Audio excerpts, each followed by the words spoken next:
Zoom, zoom, zoom. Happy New Year and welcome to the Disenfranchised Podcast. We're that podcast all about those franchises of one, those films that fancy themselves full-fledged franchises before falling flat on their face after the first film.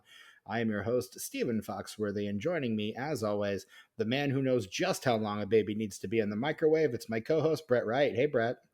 Hello, Steven. How we doing tonight, buddy? Doing pretty good, man. Christmas was great. Yeah. Holidays are great. Did you get some good presents? Santa bring you anything cool? Yeah, man. I got some cool stuff. I got new tires for my car, so Fuck yeah. I'll drink to that. much needed. And also, I got this really cool Ecto Cooler beer that some really good friend got me, so that's good too. Oh, that sounds like a really good friend. The best. Aw. Sounds like an asshole. I mean, he's that too. A little bit of that in there. Yeah, sprinkled in. A little salt of asshole. I think this podcast episode will bear that out for sure. Also joining us tonight, as always, our other co-host, the man who I think just got back from cousin dinner. It's Tucker. Hey, Tucker. Cousin's dinner. Hey, Steven, how's it going? It's going, man. It's going. How was your holiday?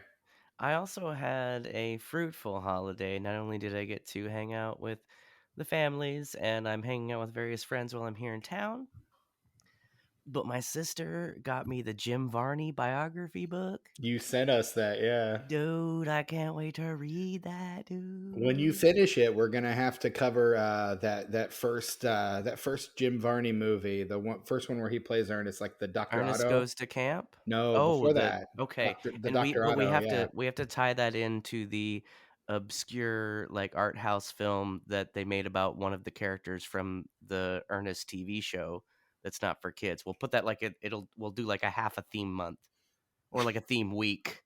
When we'll we do don't do Dr. it, Otto, and then we'll do the fucking Existo. Oh, okay. Yeah. When we don't do them as a mini series, or when we don't do them as a theme month, we do them as mini series. Like next month, we'll have it'll technically be a theme month, but since we're taking a bye week, it's more of a mini series. But yeah. Well, here's what I'm thinking. We'll do a slight band meeting in the middle of recording. Love that. Love that. So it'll be on a fifth when I have a fifth Thursday, and the week before we'll do Existo. Okay. And then we'll do Dr. Otto, and then anyway, I also the best gift I got was I got a little walking around money from my parents. And like your boy barely made it here this year, like barely financially, like $6 in my bank account when I hit Indiana, barely made it here. I can appreciate that for sure. So, so my parents gave me a little walking around money, and I've been walking around a bit. Okay, nice. That sounds fun, man. I hope you guys are able to hit up the new downtown Indy Taco Bell Cantina this weekend. Oh, we gonna happen. Yeah, dude. And send me some pics so I can put them up on the Insta. So I was gonna say, yeah, we'll put them up on the social medias. Yeah, it'll be a whole thing. It will be a whole ass thing.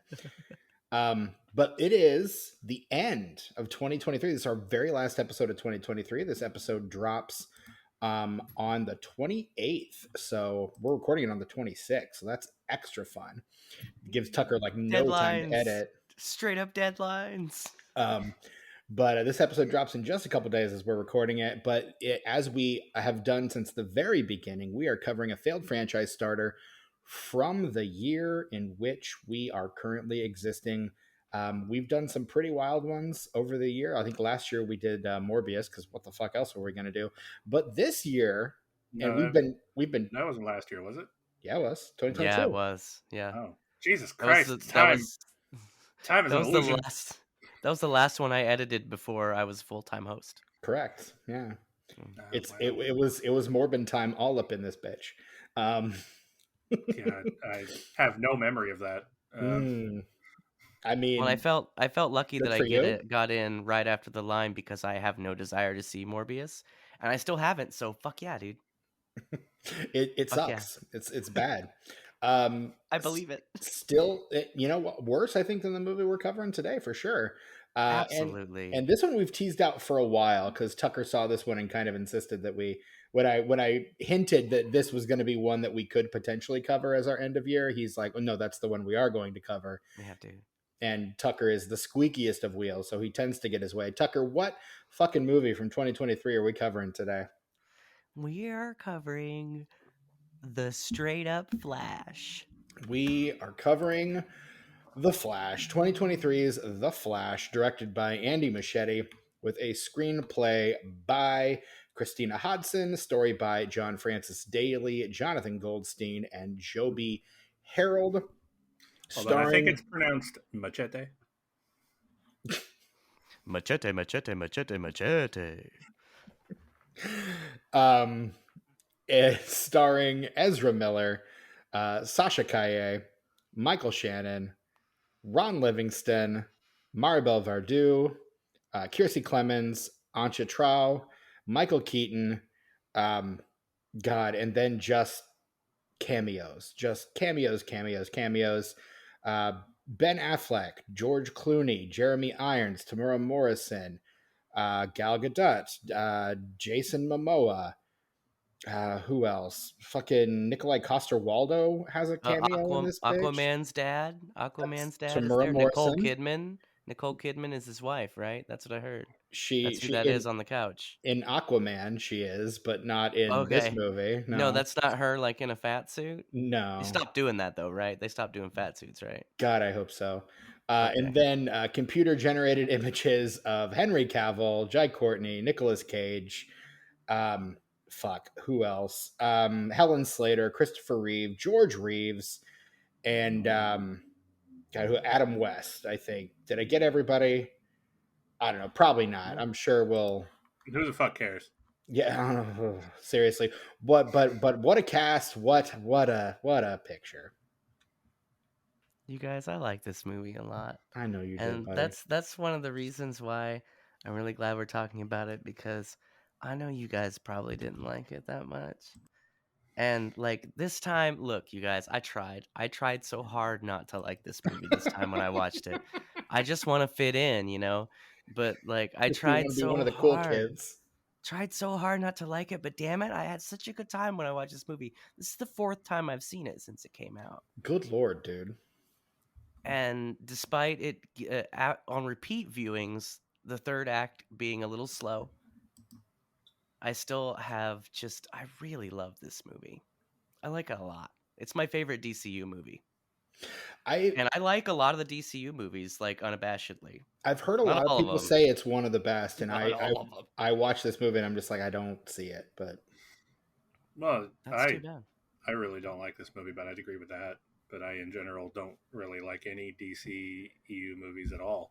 um, I would say my favorite is probably the Suicide Squad, not Suicide Squad, but the Suicide Squad, and then number 2 is Aquaman because that movie is just so fucking weird, and James Wan is going off the rails with that thing.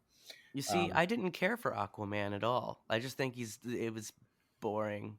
Like the Dude, there's an color octopus palette. playing the Like, drums in that yeah, movie. well, I've seen that before, There's probably in a cartoon. there's an Little Mermaid. entire Yeah. there's an entire race of crab people. Crab people. Cool. Fucking crab people, Tucker. Come on. I blame video games. That Water sounds levels like are a always the worst. cool idea that's wasted on that movie, is what that sounds like. So They break. Do you know who plays the Kraken in that movie? I know I've mentioned this on this podcast before. I do not. Julie Andrews? It's Julie Andrews Yeah, Okay. dude. plays the Kraken, and that's the reason she's not in Mary Poppins Returns. And you'd think that would seal the deal for me, right? You'd think you love Mary Poppins. But I'm okay with the Angela Lansbury cameo in Mary Poppins Returns, even though she had nothing to do with Mary Poppins. Mm-mm. Because I It's feel kind of like one of those. This is clearly intended for someone else kind of cameos. I feel like Bed Knobs and Broomsticks is a Mary Poppins adjacent film. Like it would be a great double feature. I'm sure I've double featured it before. I'm sure you have. I've So never seen Bed Knobs and Broomsticks. Like I get why she's there, and that's one of the very few things I liked about Mary Poppins Returns. Right. But still, Aquaman. Like, look, I like Man of Steel. I like the ultimate cut of Batman v Superman. I like the Snyder cut of Justice League. I like the first Wonder Woman movie. I like the first Shazam movie. I liked the second Suicide Squad movie. Outside of that, I don't give a fuck. I don't like any of those other movies. I really wish that I had the desire to watch Black Adam, though, because I really am interested in the Justice Society part of that film. Oh, we're It's gonna just watch it at some point. It's the on the rest of it, list. I just don't think I give enough of a fuck about to like sit through it just for the Justice Society shit. No, we're gonna watch it. It's on the list, man. I mean, Pierce Brosnan is Dr. Fate. Come on, you guys. It was a very close number Come 2 on. last year. For but for Morbius, it would have been Black Adam last year. Morbius was the right choice, I feel like. I concur. And Absolutely. that was one of those. Brett's like, I was thinking Black Adam, and Brett's like Morbius. I was like, shit, you're right. For the memes. Fair. For the memes. I was like, shit, you're right. No, you're absolutely right. That is the right decision. We made it. We did it. We're good. That was the right call. But this year, we're talking about The Flash. What is everyone's history with the character The Flash? Now, Tucker, you said you'd seen this movie like 4 times. You kind of gave us your history of the DCEU as well. Brett, kind of what's your history with the character The Flash, this movie, and the DCEU in general? I do be still having more to say, so like pop me in at the end so I can like We're finish good. my part. Yeah. Go, Brett, go. Yeah, so as I've stated many times, I was way more of a Marvel person growing up. Outside of Batman, I could not give even one shit about anything Sure. on the DC Like half side. a shit, even. Not even that. So I found most of it boring, and like, oh, a dude can run really fast. Cool, good for him. Right. How is that? It fell into the realm of Superman for me. Like, that's cool. How do you fight that? Yeah. So I didn't really care. I thought he looked cool, I guess. But that's about it. So therefore, when this movie came out, as I generally don't, like, I feel the same about the DC movies. I thought, hey, this is cool. Michael Keaton's Batman is in this. I'm gonna see it for that. And that was neat. But that's it. That's my history with the Flash in this film. Right on. There you go. I was see, and the weird thing is, I was a DC boy growing up. Like, DC was my shit. I loved the Justice League as a kid. I love Plastic Man is currently my favorite superhero of all time. Love Plastic Man. It was one of those, like, I saw Ralph Dibny, the Elongated Man, in a Justice League International comic when I was a kid, and I was like, this guy's really cool. And my buddy's like, but have you seen Plastic Man? And I was like, never mind, this guy's way funnier than Ralph Dibny, so I'm all in on Plastic Man. But no, I was always a DC guy. And I agree with you on Flash. Like, his power set just kind of put him in an echelon where he seemed uninteresting to me. Like, Superman at least had kind of the pure hero angle, to where, like, he is the beacon, he is the pillar, he is the platonic ideal of what a superhero is. And so I could get behind that. But like, the Flash he just seemed grossly overpowered. And it kind of bored me, if I'm being real honest. So I was never particularly interested in the Flash, although I will say that I think the Flash has one of the best rogues galleries in comics. I would say it rivals Spider-Man and Batman, just in terms of like really great villains that he faces off with on a regular basis. Mirror Master, Heat Wave, Captain Cold, the Pied Piper, the Trickster. Like, he's just got a really deep bench of rogues and they all team up often, like frequently, which is really fun. I would say the fact that I only knew one of those names refutes the statement that they're right up there with Batman and Spider-Man. Here's the thing, though. I think if Flash had been adapted sooner to film, we'll get into the long gestating history of Flash movies here momentarily, because I went so deep on the research, you guys. I went so deep today. I was supposed to clean out my apartment, and I just did Flash research all day. Yeah, dude. So yeah, Do it for the pod. Thank you for your sacrifice. I'm throwing myself on the sword for you, gentlemen. Thank you for your service, Steven.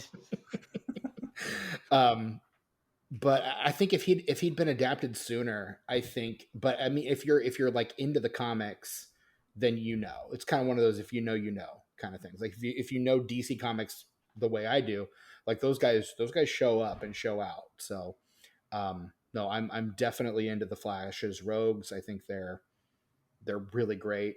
And the fact that we see none of them in this movie is kind of a fucking bummer.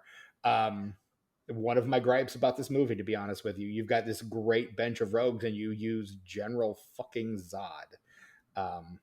No thanks. Well, you don't know who killed his mom, though, and traditionally that's a part of the Reverse Rogues Flash. Gallery, and Yeah. you don't see that, and you kind of get They a hinted dark at it Flash at the end, sort of. ish. They hint at the reverse. They hinted at the Reverse Flash angle, like the director um, was posting pictures on his Instagram about Reverse Flash, like, "Hey, this guy might show up," but then he never does. Dude, So but look at this. Something I've noticed over my repeat viewings of this film you're is a that madman. young Barry is straight up always fucking wearing yellow, dude. Mm, Always. From the first time you fucking see him, boy yeah, is wearing yellow, dude. that makes So sense. like even though he's not Reverse Flash, like he's kind of a Reverse Flash adjacent character, sort of in tone at some points in the movie, Yeah. Oh, I especially at mean, the end, I would, yeah, definitely there. And I absolutely, I mean, that makes sense. And I thought that I had read somewhere that, not to spoil the ending, but I thought that I had read somewhere that it was actually the younger Barry that actually did kill his own mom, but I don't think that's accurate. So Maybe to save that universe. Like I mean, he's been there. He's old when they encounter him at the yeah. end. Oh yeah, he is. He's very So old. who knows what the fuck he's tried, He's at lived that more than point. you can imagine, I think is the line. But yeah. Yeah, dude. But no, my most of my exposure to the Flash was through the Justice League comics. I was a big fan, particularly of Grant Morrison's run on Justice League. I love their run on that book. Absolutely incredible run, and I would recommend anyone who's a fan of comics or just wants to get into the Justice League pick up that run in particular. It's incredible. It's like 50, 60 issues, but it's well worth your time. But yeah, I didn't really watch the Flash TV show. And after the first couple DCEU movies, I think after Batman v Superman, I kind of was just out on the DCEU. It was kind of one of those like, I'll see them eventually, but these are not appointment viewing for me at all, which as a DC fan really bummed me out that DC was not able to capture, because I think DC has objectively the more iconic superheroes in the long run. I mean, Well, they're they have the archetypes. I don't know if I'd say they have the better ones, but they have the archetypes I that didn't everything say was built better. from. I said most iconic, but yeah, because they have the archetypes. You know, Mm-hmm. I mean, Superman. I mean, DC's core five heroes, like their first five big heroes, Superman, Batman, Wonder Woman, Shazam, and Plastic Man, were all created by 1941. And I think that it's either that year or maybe a year or two later that we see the first appearance of Captain America, who's the first Marvel hero. Like, And it wasn't even Marvel at that point, so. right, DC was doing it early.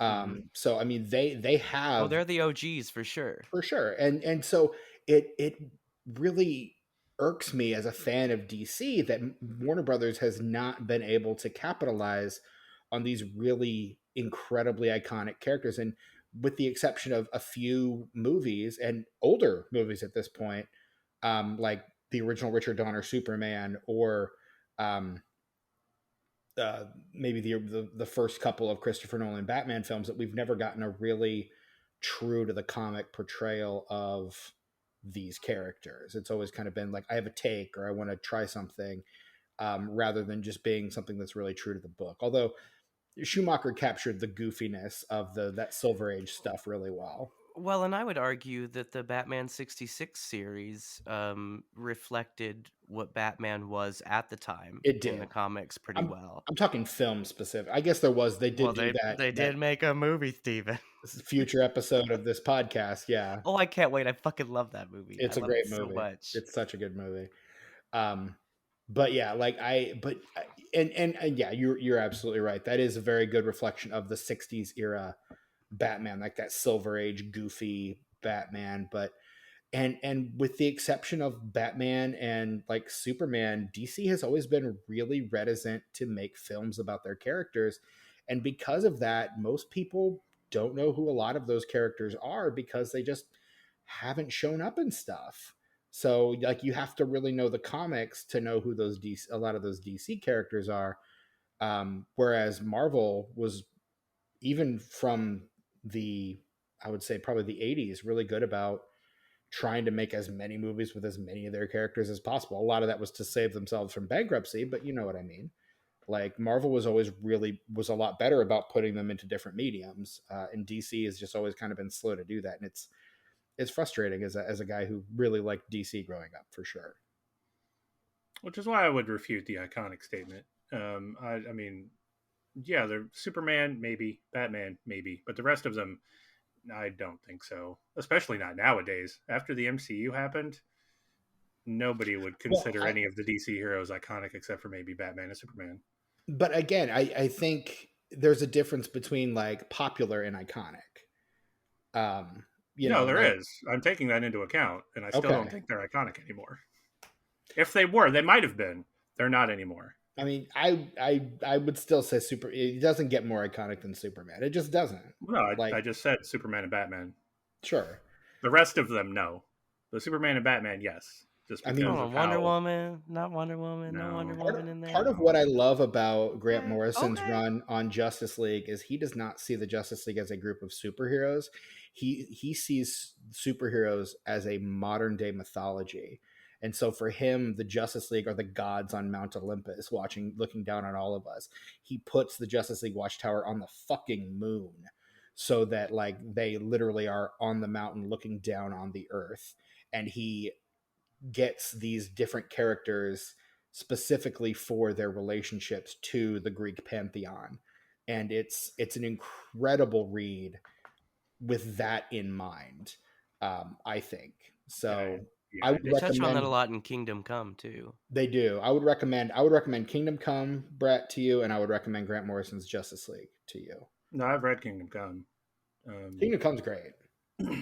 I And, mean, and even if it sucked, like that Jim Lee art, ooh I wee, mean, Alex Ross. that's the art Alex is Ross. amazing. I cannot I don't deny know the how I art. got that wrong. The art is amazing. I can't deny that. But like, Yeah. I'm definitely the person that Marvel was speaking to, where they were just like, you know what, these heroes need to be more grounded. We can't relate to these fucking godlike beings. We need to have people that like are human, like Brett, because DC is Nintendo and Marvel is Sega, and it's 1993. That's it. That's really what it is. Yeah, dude. yeah, but that analogy doesn't bear out considering what happened with Nintendo and Sega. So Well, and because that's why I said specifically in 1993. 1993. That's why I sure, specified the year. sure, but We have that's to really what I'm crystallize getting this at. in That's like amber. that's the crux of my statement. Is like maybe that was true. What Steven is saying, maybe that was true then. It is not anymore. That's And gone. but I think if it is no longer true, and I'm not willing to concede that it is, but if that is true, it is because of Warner Brothers' failure to capitalize on the iconic status of those characters in a way that reinforces that status. And I think honestly, that's kind of why I'm excited for the first time for a DC movie now that James Gunn and Peter Safran are in charge, because I think Gunn more than anyone understands what these characters are and what they can be. Like, I'm looking forward to Superman Legacy because it looks like James Gunn is going to be riffing on Grant Morrison's run on Superman, All Star Superman, which is an incredible run that really embodies the character. Like they did a great job of just embodying who Superman has been and what he means to comics in general at large. And it's an incredible book. And if they can do half of what All Star Superman does in that movie, I'm gonna be very happy. Yeah, but no one will care because superhero fatigue is real now. Like you just got to look at the Marvels, look at Blue Beetle. Nobody gave two Oh. shits about those movies. Hey man, I really wanted to see the Marvels in theaters, but I It didn't was get a really chance good. to, I and I thought it was can't great, but I nobody can't wait cares. to They're see it. And let me tell you, I am one episode behind on What If right now, and I think it's fucking fantastic. I think I it's just better than the got first season so far. I just got Those caught first up two on What If. episodes, So and then the third episode was wow. I really, Yeah. really having a good time with that No, this year. I think we have a lot of good superhero movies in the pipeline and good superhero like TV shows in the pipeline, but people are over it, man. People are done. it's the oversaturation of the market. Like Marvel tried to do too much too fast, and their quality control got away from them. Like No. Yeah. before, it was a finely tuned machine. You're doing like 2 movies a year across like 5 6 years to do a phase, and now you're doing 3 movies and 4 TV shows over the course of a year, and it's just too much. Like, see, if Secret Invasion taught us anything, it's that there's really no one overseeing these things the way they should be. Well, they are now. They've learned their lesson. See, there's the thing. Marvel's learned their lesson over all of the past 2 years, but We'll I think it's see. too late. No, We'll it's too see. late. Like, no, I think that they are, from what I've heard, like the way that they're course correcting. They're only releasing one movie next year, for fuck's sake. Right. I So, mean, like, do less needs to be the mantra. they're course correcting, and I think that will be good. But I think it's too late. I think superhero movies are done. Like, maybe not completely done. Maybe we can see some good ones that people will care about. But I think we're there. I think people are over them.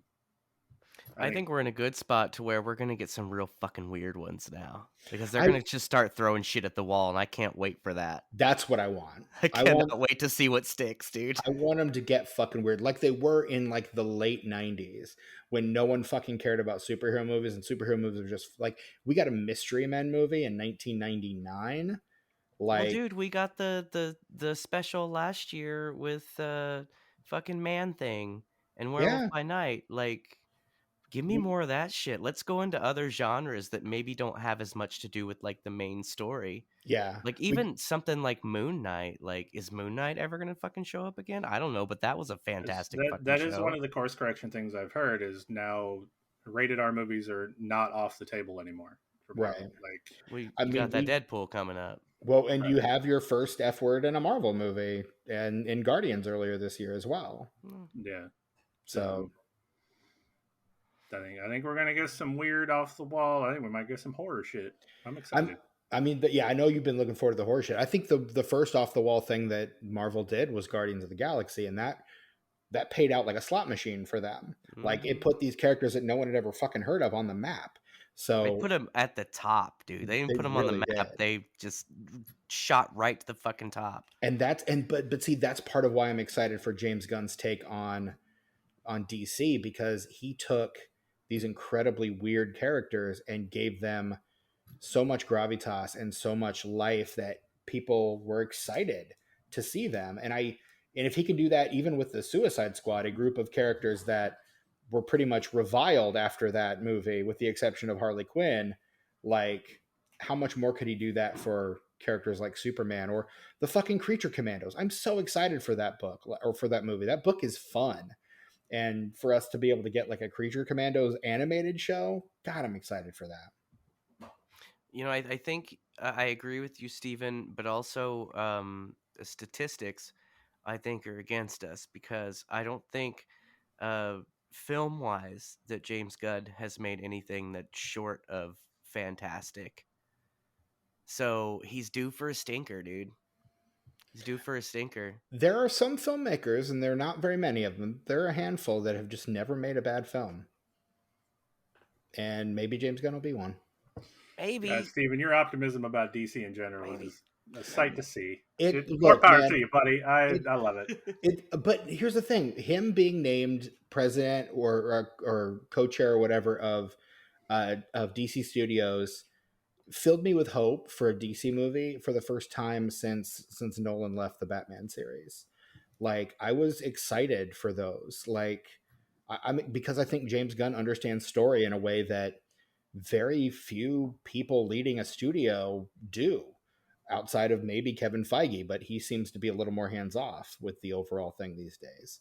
So, or maybe he's just spread a little too thin.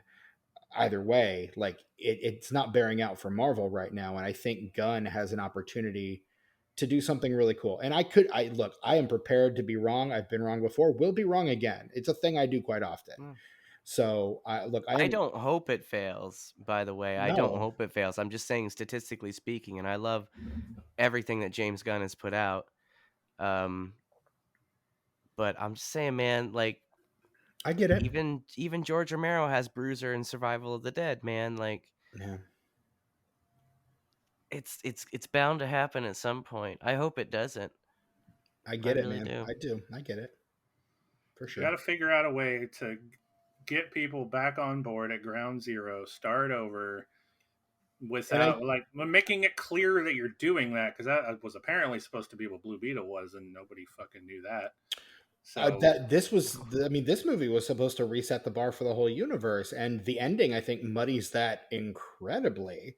But Well, we'll get into that when we talk about the ending. But yeah, yeah, I think the ending that was a last minute change probably I will get into it. I have notes. because I think sure. when they were finishing up this movie, they were more like, let's just do something fun instead of giving a fuck if it like intertwines with anything else after this. Yeah, because this movie had a lot of cards stacked against it. But before we get into all of that, Tucker, you had some more to say about the Flash. I did. Let me start my history with the Flash. My first comic book ever was the Batman comic where they retcon Jason Todd's origin. Oh, And nice.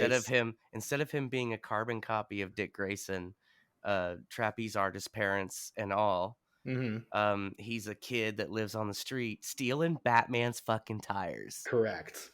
And Batman is an asshole in that book, by the Yep. way. Read that issue. Like when I was a kid, all I knew was Batman on TV, dude. On Hmm. Channel 4, they'd play the Monkeys and then they'd play Batman. Those were my two favorite shows when I was a kid. And so I got the comic book. I'm like, who the fuck is this? I think he just bitch slapped a kid. Like This guy's a dick. this guy's kind of an asshole. But anyway, so DC was kind of at the beginning of my journey into, that kind of stuff, pop culture stuff. And I really enjoyed the Flash TV series in the 90s. I watched that quite a bit. That All costume 22 I can't episodes. I can't. It's syndicated, dude. They had it on Channel 4 for like ever. But that costume, dude, I love it. It's ridiculous. It's so muscular, Hmm. and that and the DCU Flash cameo makes me want to watch the Arrowverse Flash TV show. I watched the Crisis on Infinite Earths special, and it was not good. No, I'll just say but that it was not the good. guy the guy what played the Flash in the '90s series, he plays two characters in that show because he plays '90s Flash. Three? He plays Fucking three. hell! Damn it! Now I gotta watch. I don't even want to watch it. Like I don't He care. plays he plays Barry's dad. He plays the Flash from Earth 3, and he plays he reprises in the Crisis miniseries. He reprises his role as 1990 '90s Flash. Flash, Yeah. dude. Hell yeah. But anyway, so like Brett's a Marvel dude, Steven's a DC dude. You're not gonna believe this, guys. I'm fucking right in the middle, dude. Hmm. You're not gonna believe That's it. I usually how believe it. this goes. Like, Yeah. Yeah. like I grew up on DC. The '90s belonged to Marvel for me, but then when I became an adult, I just kind of split it down the middle and just started looking at this and looking at that. I kind of and by the time I became an adult, I was reading a lot more independent comics too. Like I don't. It's most likely that if I'm reading a comic book now and since my 20s, there's like 9 out of 10 times it's not going to be a superhero comic. Yeah. And Not that I don't that's like kind of where them. I It's am now. But just yeah. I'm just kind of Yeah. over them for the most part. If there's a good arc on something, like I'll check it out and I'll have a good time. Especially if there's a limited run. Back when I was buying comics, I'd buy a lot of the limited series because a lot of those are usually pretty fun. It didn't even have to be a character I gave a shit about. Like, Sure. but yeah, so I've always kind of liked both Marvel and DC, and I've always been a fan of um, Zack Snyder's filmmaking style, and I enjoyed all of the DCU movies that he did. Though it's important to note, like I said, the ultimate cut of Batman v Superman, Hmm. because the theatrical cut, I saw that at the theater and I did not like it, and like it was a long time before I sat down and watched the ultimate cut, just because I knew that I was still going to hate it. But actually, no, I really, really like that. That's what I've heard. And And so that's I was probably my least favorite of the DCEU films, so I'm kind of like, I was pretty excited about this one when it was coming out, for a lot of reasons. One, because it seemed like it was going to be a fun movie. I saw the trailer and stuff. And usually, if people hate it before it comes out, that's probably something I'm going to like. that is kind of your bread and butter. You tend to Like, you're I'm a contrarian by nature, and I feel like you're even more contrarian than I am most times. I don't even mean to be. I'm just trying to, stick up for the underdog. But this movie doesn't need me to, really, in my opinion. Um, like I said, I've seen it. I've seen it 4 times, and it just works for me, man. Like, I tried not to like it this time, but it's kind of the reverse Amazing Spider-Man 2 for me. Like, Hmm. when I first saw Amazing Spider-Man 2 at the movie theater, I was like, that fucking kicked ass. And then every viewing after that, like, I hated it a little bit Diminishing more. returns. And Yeah, now I just don't like it at all. it's not good. Now I expected that, and you could probably go back in podcast history and hear me say that I'm probably going to like it less the more I watch it, but I straight up don't. Actually, I kind of like it a little more every time I watch it. Right, that's what happened to me. When I first saw it, I was like, that was pretty cool, and then ever since, I just every time, man, this gets worse and worse every time. Yeah. I I I hate kind that of for don't you, want to Brett. I watch it hate that. again because I'm afraid of what will happen to my rating I'd and I'd my watch it again. sanity. I'd watch it again. Maybe not today, maybe not tomorrow, but soon. And for the rest of your life. And for the rest of my life. I could see this being a movie that I watch regularly every couple years or so. Yeah, I can see that for you, for sure. Because I did like it. I really wish that I hope that there's enough people like me that did have a good time with it, that it warrants a release of like the ultimate, we have everything that we shot and it's here on this Blu-ray for you edition release. Right. I don't need it to be as a coherent film. We could even go through like storyboards and stuff that they shot with like a commentary from the director or like a writer or something, Hmm. just because I want to see what they had. Because Steven, you know this because you researched it, but there are so many different versions of this movie. Yes. And like even after production started, I'm not just talking about the history of like it being in development hell since the fucking 90s, Right. but after production started, this movie changed so much. And Hmm. I'm just so curious as to, it's like the Weird Al movie where I was like, oh man, there's got to be a lot of stuff that we're not seeing, for different reasons, obviously, in this movie. I want to see that stuff. Yeah, I want to see it for real sure. bad. I caught on it was on Wikipedia. They said something about how I think it was WGA arbitration, but they had to go through like a and they think it was this movie. They didn't say what movie, but it was a high profile superhero movie that had over the course of its screenplay 45 different writers attached. And I believe that. I'm gonna go through not quite that many over the course of my research here, but I'm gonna go through quite a few. And Um, that's another thing that impresses me about this movie is just knowing even the broad strokes of the history of it. The fact that we even got a coherent film at all is a fucking miracle.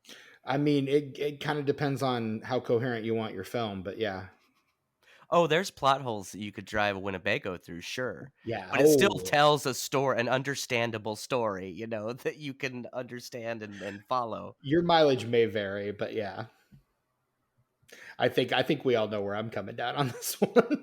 Yeah, dude. Well, let's talk about the plot, and then we can get into all of your I was research. gonna say yeah, because Let's do it. Let's plot it. I've got 6 pages of notes here, and five and a half of those are just the development hell of this movie and the timeline of this movie.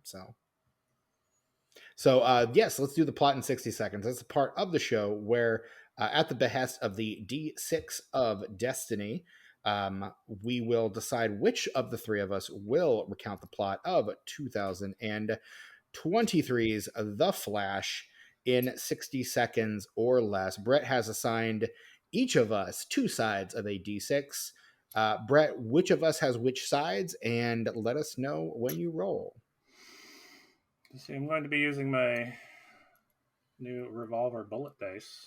Yeah. This one. Son of a bitch. I sent you that TikTok and you're like, bitch, I already got those. And I was like, I bet Yeah. you do. I bought that shit 2 days before you told me about them, and that shit arrived like the next day.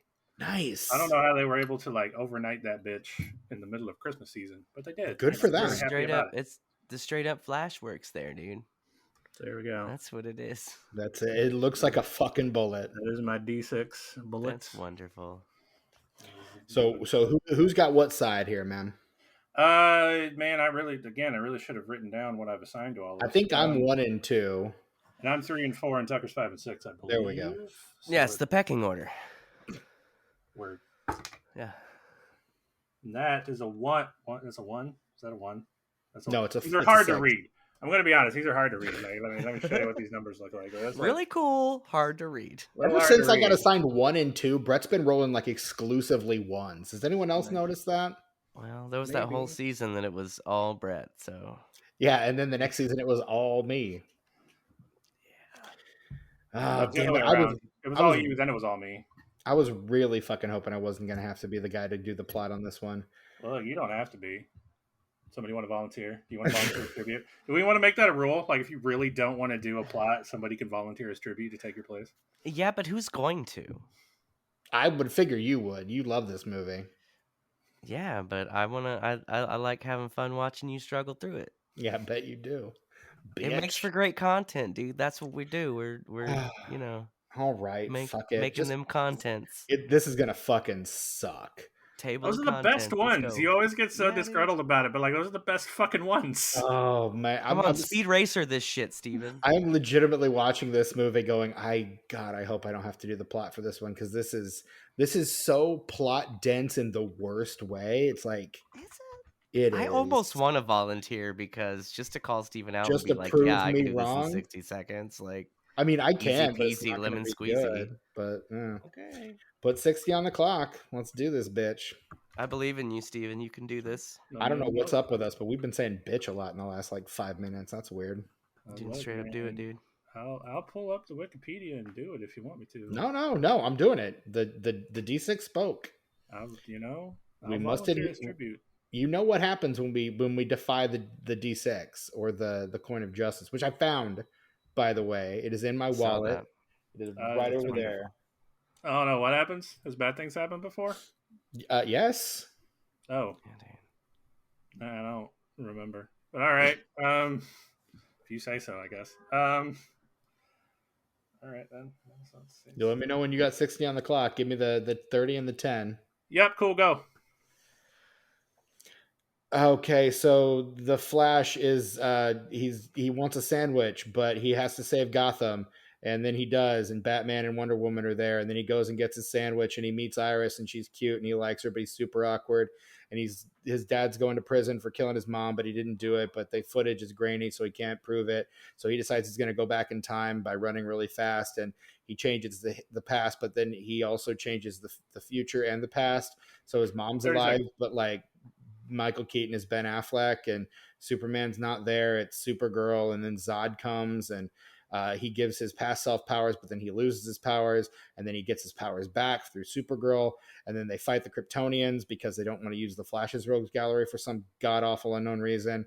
And then the younger Flash wants to fix everything, and so he tries, then it becomes Dark Flash, and then the multiverses crash, and there's a bunch of god-awful cameos, and then he decides to let it go, put it back, but he still can't do it, and that's it's the George game. Clooney. All right. That was not bad. It was not bad. Seemed good to me. I left a lot on the table. You hit the broad strokes, yeah. I did. You're over there stroking broad, Steven. So I always do. Right. So this movie, the Life of the Flash movie, begins in the late 1980s. And I don't have an exact year on this because none of the sources that I caught had an exact year, but sometime in the late 80s, future comic book writer and future head of Marvel TV, Jeff Loeb, is tasked with writing a Flash movie. I'm not sure where that falls in relation to Tim Burton and Sam Hamm's Batman, which came out, of course, in 89, as we all know. But ultimately, nothing came of that, except for the fact that it gave Loeb his career in comics. He basically, Jeanette Kahn read that script and was like, hey, you should come work for DC. And so he did, and became a comic book writer. So there you go. And then we're going to skip ahead to December 2004 is where we're going to skip ahead. David S. Goyer, the man who gave us Dark City, the Blade trilogy, Blade, yeah, and those Nolan Batmans. Batman Begins, and the others that followed it. He is tasked with writing a Flash movie that he would also have likely directed as well. The script was said to have been inspired by the then current run of Jeff Johns. His name's going to come up a lot in the synopsis, at least in the early part, and would feature a tone similar to Sam Raimi's Spider-Man films. They are looking at Ryan Reynolds to be Wally West, which is the Flash 3. I could see him as Wally West. I was gonna say not as Barry Allen, but I could Not see as him as Barry. Wally West. I was gonna say Ezra Miller's doing more of like a Wally West impulse kind of thing than a Barry Allen thing in these movies. Kinda, yeah. It's a bit of an amalgamation of a couple Flashes for sure. For sure. But he would be facing off against Hunter Zolomon, also known as Zoom or later Reverse Flash, would be the villain on that movie. Nothing really happens with that. February 2007, Goyer leaves the project, and Sean Levy of Big Fat Liar and Night at the Museum fame signs on to direct a script penned by Chris Brancato, or Brancato, I'm not sure how to pronounce that. He wrote Species 2. He would eventually write for Hannibal, and he was also the creator. He would also become the creator of Narcos. So I take that snarky O back when after you said he wrote for Hannibal, like respect. Yeah, for sure. Yeah, a lot of best shows ever. For most of these guys, I've tried to like pick stuff that they had done prior to that, but occasionally their best work is definitely like ahead of them. So I have to go. They would eventually go on to write this. They would be good at one point. At some point, they will have done something you will have heard of. And that would have been a more lighthearted take on the character than Goyer's would have been. Wally West would have squared off against Vandal Savage, one of my favorite DC villains. He's an immortal who's been around for literally forever. Hunter Zolomon would have been a prominent character, and also some B and C tier Flash rogues like Heatwave, the Pied Piper, and the Rainbow Raider would have been featured in there as well at some point. That film is ultimately scrapped after only a few months in development because right like a couple months after that, DC announces a little movie called Justice League Mortal to be directed by one George Miller. And they had cast Adam Brody as the Flash, which then takes us from February 2007 to October 2007.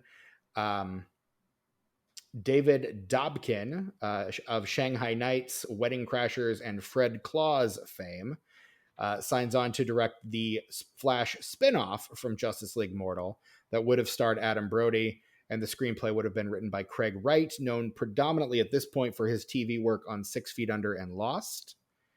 And then in January 2008, Justice League Mortal is put on indefinite hold as a result of the 2007-2008 Writers Guild of America strike, and it is ultimately scrapped, including all of the sequels and spin-offs thereof. Including the video game that was almost all the way finished. Yep. BTW. Just dipping my toe into that video game corner. That's it. Just kind of just moving the dust around, and then going right back. Fast forward to July 2009, after one of the biggest years for comic book movies since the 90s, honestly. 2008 gives us Iron Man and The Dark Knight, so superhero movies are once again lucrative, and so that opens the door for another attempt to do a Flash movie. This time it's Dan Mazzone who would go on to write scripts for both The Wrath of the Titans and Fast X.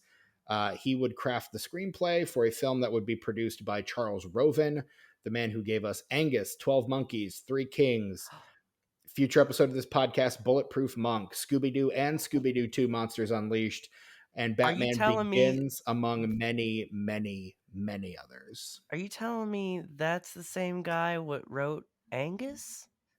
Produced. Are you kidding me? produced Angus. Yeah. Did you guys ever see that movie? Yeah. I think it's George C. Scott's like last film, I which is was the fucking target wild. audience. I was that age when that That fucking movie came out. I tracks. was all about that motherfucker. Like my aunt had the job where she would go to the movie theaters and write down the trailers and write down the reactions and count the people that came in so that they could put it against the ticket sales. It's kind of like a secret shopper for movie theaters, and you Yeah, get to my watch dad did that. free movies. Yeah. We've discussed this for sure. Yeah.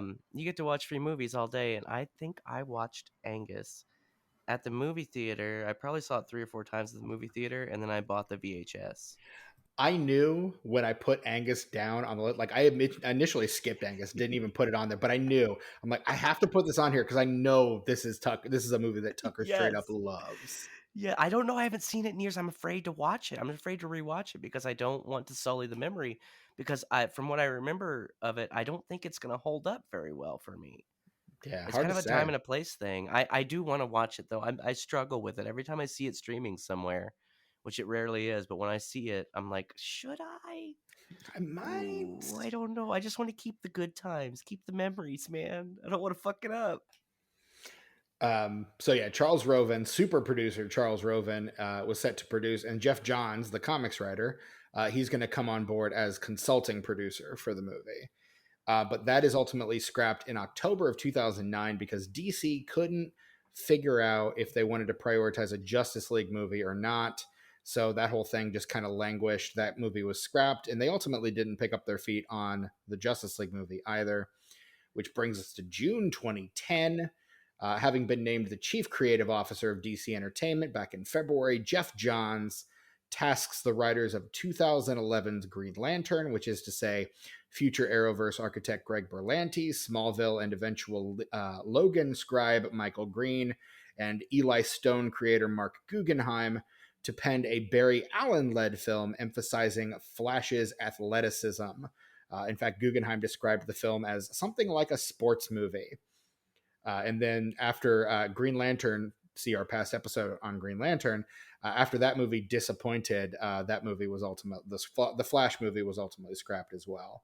I think we mentioned on the Green Lantern episode that one was supposed to kick off the DC shared universe, but because Green Lantern sucked so bad, they kind of scrapped everything. I think Flash probably would have been a part of that, is my guess. And they probably would have gotten an athlete to play the Flash, is my other guess.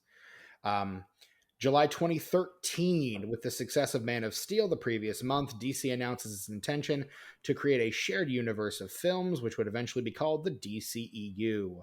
And at that point, they announced a Flash film that was supposed to be released in 2016, to be followed in 2017 by a little movie called Justice League. We got it early, you guys. Mm-hmm. So this movie begins in the production of this specific movie begins in 2013. In October of 2014, I think literally a week before the Grant Gustin Flash show premieres, Ezra Miller is announced as the Flash of the DCEU, creating a lot of backlash from Arrowverse fans who I think thought they wanted to see Gustin play that role on the big screen since he was already playing it on the small screen. He had been on a few episodes of Arrow, and so they wanted to see him cross over. I never understood that. That's obviously above his pay grade. I agree. Obviously. Come on. But was my first little hint that I was not going to like DC movies because it's such a clear through line. Why are you doing this with different actors? It's already triggering my thing about continuity and roles. Oh yeah, and so I was out almost immediately. I was gonna say, would it not be the same guy? I'm amazed that you don't just hate all the multiverse shit, because that is such a great way to explain away any continuity errors. Well, this was before I knew about multiverses and whatnot. Okay. So okay. That's the perfect way to explain it away, and I'm okay with that. Okay. So, all right. Check this out, Brett. As of right now, before the new DCU starts, we have 4 Batmans currently. We got Ben Affleck. We got Michael Keaton. I do want to see that Batgirl movie, by the way. Same. And we've got straight up George Clooney and we've got Robert Pattinson all at once. Adam West is in this movie too, so that's technically Well, 5. yeah. Oh, yeah. I guess you're right. Yeah. I think that was the Other Worlds cameo Yeah. that I liked the least, just because it was him running, which I get it, but all the other ones were very like, you had push-ins and close-ups and everything, but you just kind of went past his planet, even though you could hear Cesar Romero and Eartha what's Kitt. his nuts? Well, yeah, fuck yeah, that's where you know where you are, is because you hear Eartha Kitt and you're like, wait a minute, okay, Yeah. okay, fuck yeah. And then what's his nuts that does the Riddler? I fucking love that Frank guy. Gorshin, the Yes. fucking goat, man. Oh, he's the best. You He hear is all of them in there, but he still, I is wish the you. like the benchmark by which all Batman villains' performances are rated in my mind. It's so weird. Everybody hates the scene that years before Power Man 5000 would describe as what it's like when worlds collide. But I kind of had a lot of fun with it, and like, I think the thing that stood out to me though as kind of odd, not bad, but kind of off-putting, is that they spent the most time on the incarnation that never made it past a costume fitting. Yep. Like, and that was cool. Like, I was into that because that's old internet. That's not like Sure. meme. Like, I hate meme shit, but that's old internet. But That's that was like in there for memes, though. that's like an evening with Kevin Smith. Oh yeah, Like, I was gonna say that is in there for the that's what memes. That that is what is. that is. But But it's yeah. evolved into that. I'm just saying it didn't start out as that. And to me, it's always that story from Kevin Smith and those photos we got of Nick Cage in that suit. Yeah. But yeah, I like that scene. Yeah. Um There are some that I really am kind of confused why they left them out. Like, I wish there had been 90s oh, Flash. I got notes on the cameos later. So Oh, are you going to tell me about the ones that I want to be there but they're not, and why they're not? I'm gonna tell you about the handful that the director actually mentioned. Um Yeah, dude. but yeah, the ones that he was like, we had planned some of these and we wanted some others, but he basically said the list was long. So anyone you think of that could have been on there, they probably discussed. Yes, dude. So But see, the biggest crime, though, the one that needed to be there that wasn't. The rest of my requests are just like, for me. But the one that needed to be there, where's Linda Carter, dude? she was one that they considered. She was a prominent one that they considered for Because sure. anytime I get the Wonder Woman theme, any Wonder Woman theme, I'm into it. That's why I understand the Wonder Woman cameos are getting a little old, a little long in the tooth, That's pretty but much not for all that me, character is good for because these days. anytime you can pop that theme on, I'm alert and ready to go. Yeah, dude, it's so I love that. Sorry. I love this movie too much, and I realize that I'm it's just, I like it a This is lot. this might be our new longest episode ever because I'm on page 2 of 6 here. Jesus Christ. No, Well, dude. we got to say that's why I hated that scene, because like we could have got Linda Carter and much more better cameos, but instead we spent way too long on a Nick Cage meme. Mm-hmm. Yeah. But anyway, Steven, carry on. Right on. So at this point, they announced Ezra Miller is Flash, and they also announced the release date. They move it from 2016 to March 23rd, 2018. That spot will eventually be given to Tomb Raider. They will not actually do that movie then. In early 2015, James Wan of Saw past episode Dead Silence and Furious 7 is offered the choice between directing either The Flash or Aquaman, and he decided to take Aquaman because he thought he could do a lot cooler stuff with Aquaman than he could with Flash. April 2015, Phil Lord and Christopher Miller, directors of Cloudy with a Chance of Meatballs, 21 Jump Street, and the Lego Movie, begin writing their treatment for the DCEU Flash movie with the option to direct. And then in October of that same year, they leave to work on Solo, a Star Wars story. See our previous episode on that movie. Director of, or the writer of Dark Shadows and Abraham Lincoln Vampire Hunter. See our previous episodes on those movies. Seth Grahame-Smith steps in to tweak Lord and Miller's treatment.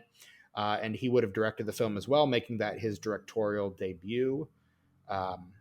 In February of 2016, the Flash solo film release date is pushed up a week from March 23rd to March 16th of 2018. You can get a lot done in a week.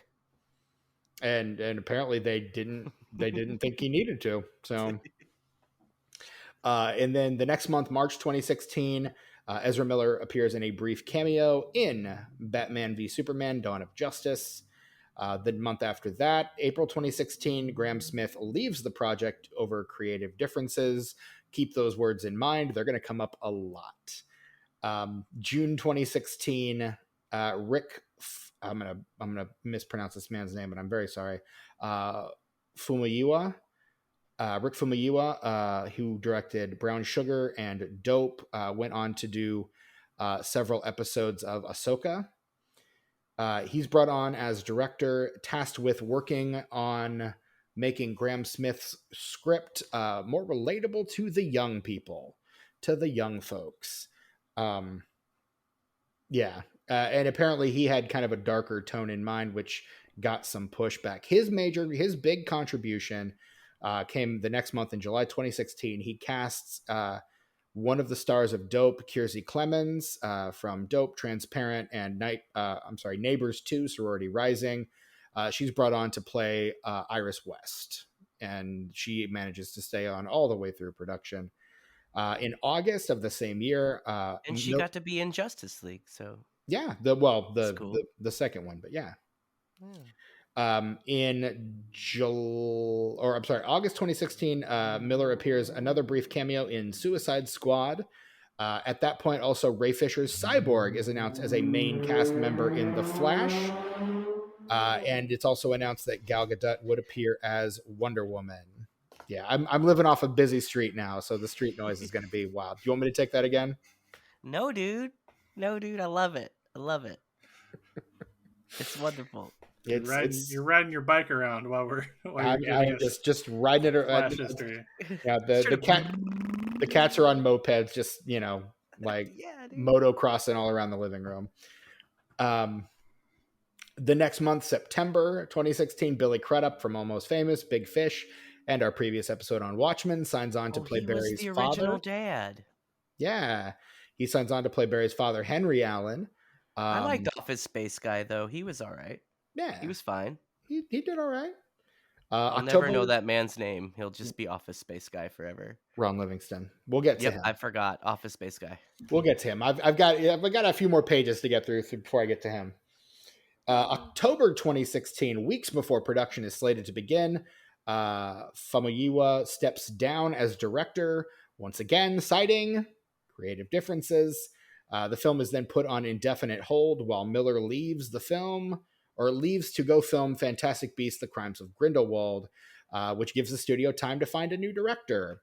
Oh, yeah, because he was locked into that before he was fucking locked into DC shit. Correct. They were. Yes, sorry. The character in the film is he, and Ezra Miller is they, and I'm going to mix that up, and I apologize for every time that I do that. I'm probably going to fuck it up if I haven't fucked it up already, but I'm going to really endeavor not to.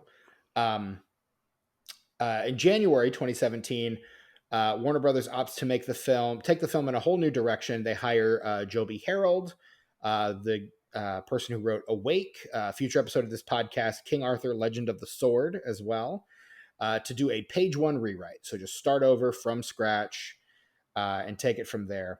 Over the intervening months, they pretty much start looking for directors. By May 2017, Harold turns in his draft of the script. Meanwhile, the studio is actively pursuing Robert Zemeckis as their number one choice, the man who gave us the Back to the Future trilogy, past episodes of this podcast, Who Framed Roger Rabbit, and Forrest Gump.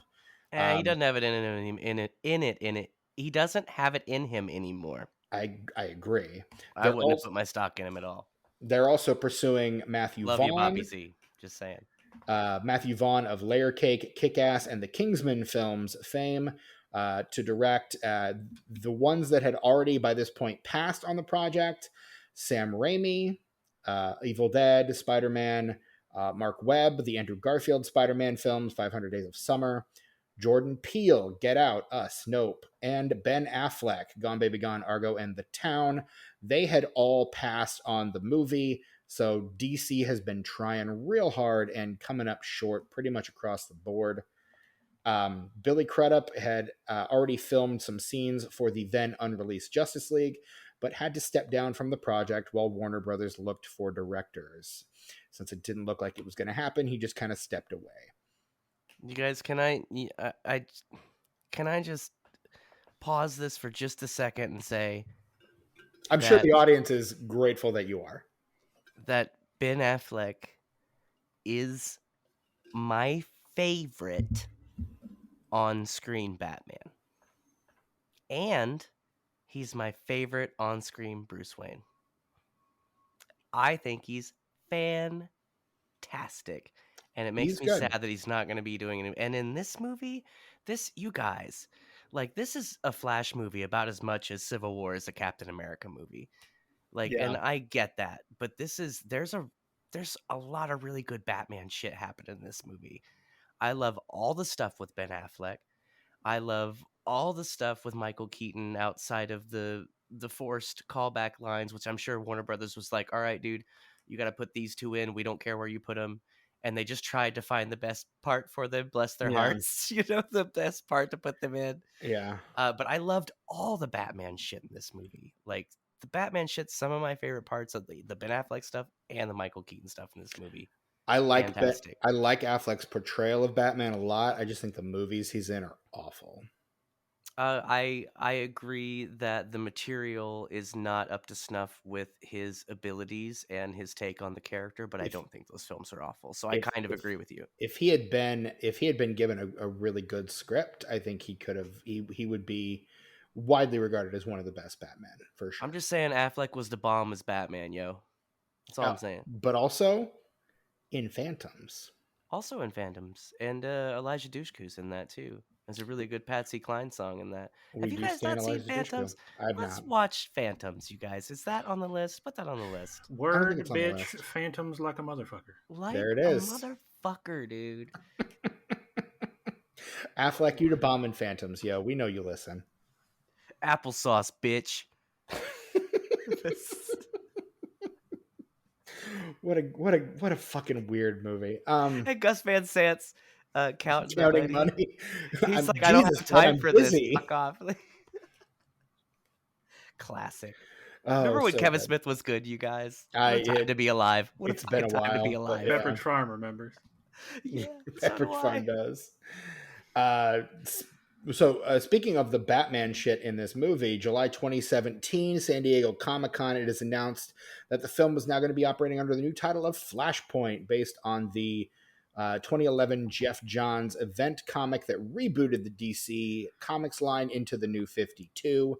The oft-interpreted Flashpoint. Like, we've had animated movies. We had the fucking... Arrowverse did it. Yeah.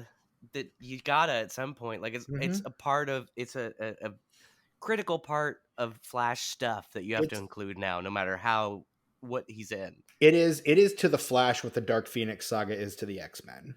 Yeah, I'd agree with that. Pretty so much. Nice they do it twice or thrice. Yeah. Or whatever the word that four relates to that rhymes with twice is. X-Men have done it twice in the movies and then once on the animated show. At least once on the animated show. So, like, it is that level for the Flash. Or the Killing Joke for Batman. Yeah, that's a good one too. Yeah. Don't watch that animated movie, though. I won't. I haven't. I have no desire. I've read about it, and I was like, nope, I don't need to see that. Because, you guys, it's a 100% faithful adaptation, and it's wonderful, except one thing that they add that's a fucking deal breaker, and it ruins the whole thing. For you. Honestly, and a lot of other people. Yeah. Just cut that out. It's the perfect, like, interpretation of a comic book to film. Yeah. God damn it, Bruce Timm, you dirty old man. He is. He really is. He really is. He really is. It has been for years, but moving on. Paul Dini too. Yes. But most fans see this as DC or Warner Brothers trying to reset the script on the DCEU after the rumors surrounding the production of Justice League being fairly difficult. That will come to bear in the years to follow. In August 2017, Gal Gadot confirms that Wonder Woman will appear in Flashpoint. November 2017, Jeff Johns... Every time we mention Wonder Woman, I'm gonna put the little theme song in. Just a little. Yeah, dude. Is that the correct pronunciation of her last name, by the way? That is how I've heard her pronounce it. Okay, cool. I do. Carry on. So I'm going to trust her. But yeah. November 2017, Jeff Johns all but confirms that Batman will appear in the Flashpoint movie, specifically the Thomas Wayne version that appears in the Flashpoint comic. You guys familiar with the Batman as he appears in the Flashpoint comic? Yeah, he's a vampire guy, and yes, let's get Jeffrey Dean Morgan to do that, right? No, Bruce Wayne is the one that gets shot in the alley instead of his parents, and his parents go in two different directions. Thomas Wayne becomes like obsessed with justice and bringing criminals to justice. Yeah, and so his he mom's becomes the Batman. Joker, but doesn't he become a vampire at some point? I don't think so. That's a completely separate story where Dracula shows up in Gotham and Gotham by Gaslight. Well, no, I don't think it was Gotham. Oh no, that's a different one. I thought that was the Thomas Wayne version though that got vampirized. I don't think so. No. Okay. Because that Batman carries on as a vampire. He doesn't get cured at the end or anything. Batman's just a vampire after that in that universe. Yeah. But I did, speaking of Jeffrey Dean Morgan, I don't know if that was anything official, but there were a lot of people that were wanting him to reprise his role as Thomas Wayne in this including movie. Jeffrey Dean Morgan. Get him anything with Jeffrey Dean Morgan. Get him in front of my eyes. I'm into it. He is publicly promoting himself as wanting to reprise his role. In fact, when Keaton gets cast, he's openly joking that Keaton stole the role from him. He wanted to be in this movie real bad. Old Daddy Winchester, man. Some Jeffrey D. Morgan. Let's do it. Let's go. Hell yeah. Meanwhile, Ezra Miller and Billy Crudup appear as their Flash characters in Justice League. Clemens had filmed scenes, but those were deleted from the theatrically released film. More on that later. Wait, who did? Who got deleted? Who filmed and got deleted? Kiersey Clemens, Iris West. Oh, okay. Yeah. This did remind me really quick, as a quick side note, sort of unrelated, that I just want to share because it's great. The newer Teen Titans animated series that's I think is not running anymore. But the Teen Titans Go? Yeah. Yes. Teen Titans Go to the polls? There was Steven. There was an episode. I forget what the conceit was, but there's a point in the episode where they have to go back and reset the timelines of all the Justice League members, so that way their origins happen the way they're supposed to. Mm-hmm. So they become heroes like they're supposed to, which includes Batman, which includes which includes Robin having to go back in time to the alleyway and make sure that Batman's parents are killed. Oh, that's dark. I think they each have an item that they have to take back, I think, and it's the pearl necklace. He takes the pearl necklace into the alleyway. You see the gunshots, and he comes back, and they all cheer because they succeeded in doing what they were supposed to do. Oh my god, is great. You guys, that is a fun show. They have a lot of really fun ideas on that show. They take it a lot of weird places. I like the one where they go to the polls. Sure. Sorry, it's my riff on that dumb Hillary Clinton line.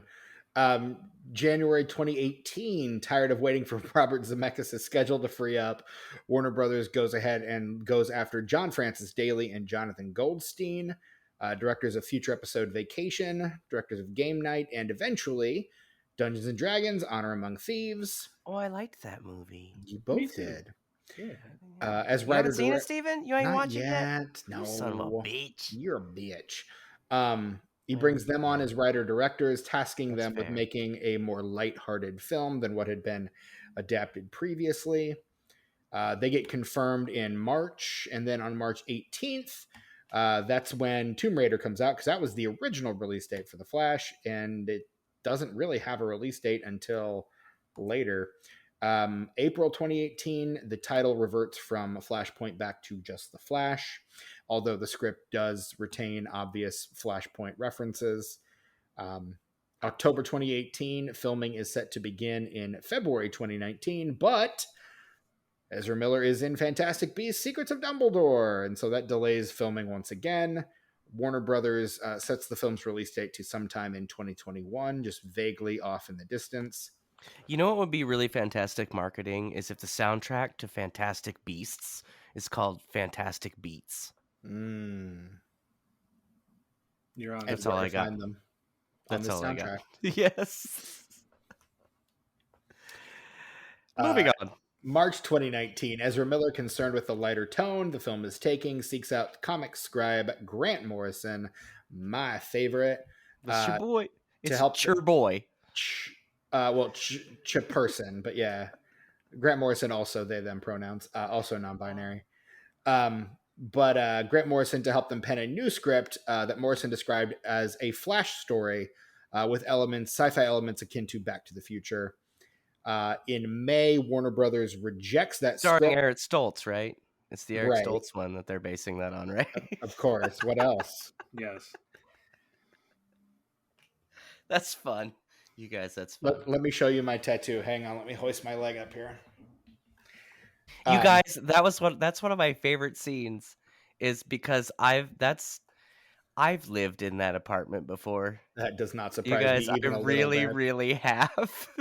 Like I love that fucking scene. All the outside characters, his pals from the lab or whatever in the original continuity, and they're so different. And homegirl is just like burping words, and Mm-hmm. I'm.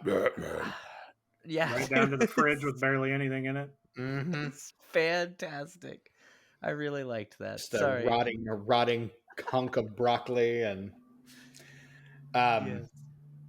Where am I at? I'm in. Oh yeah. So Warner Brothers rejects that script in May, but does ask that Miller remain on as star as his option or their option. Excuse me. Their option had was set to expire.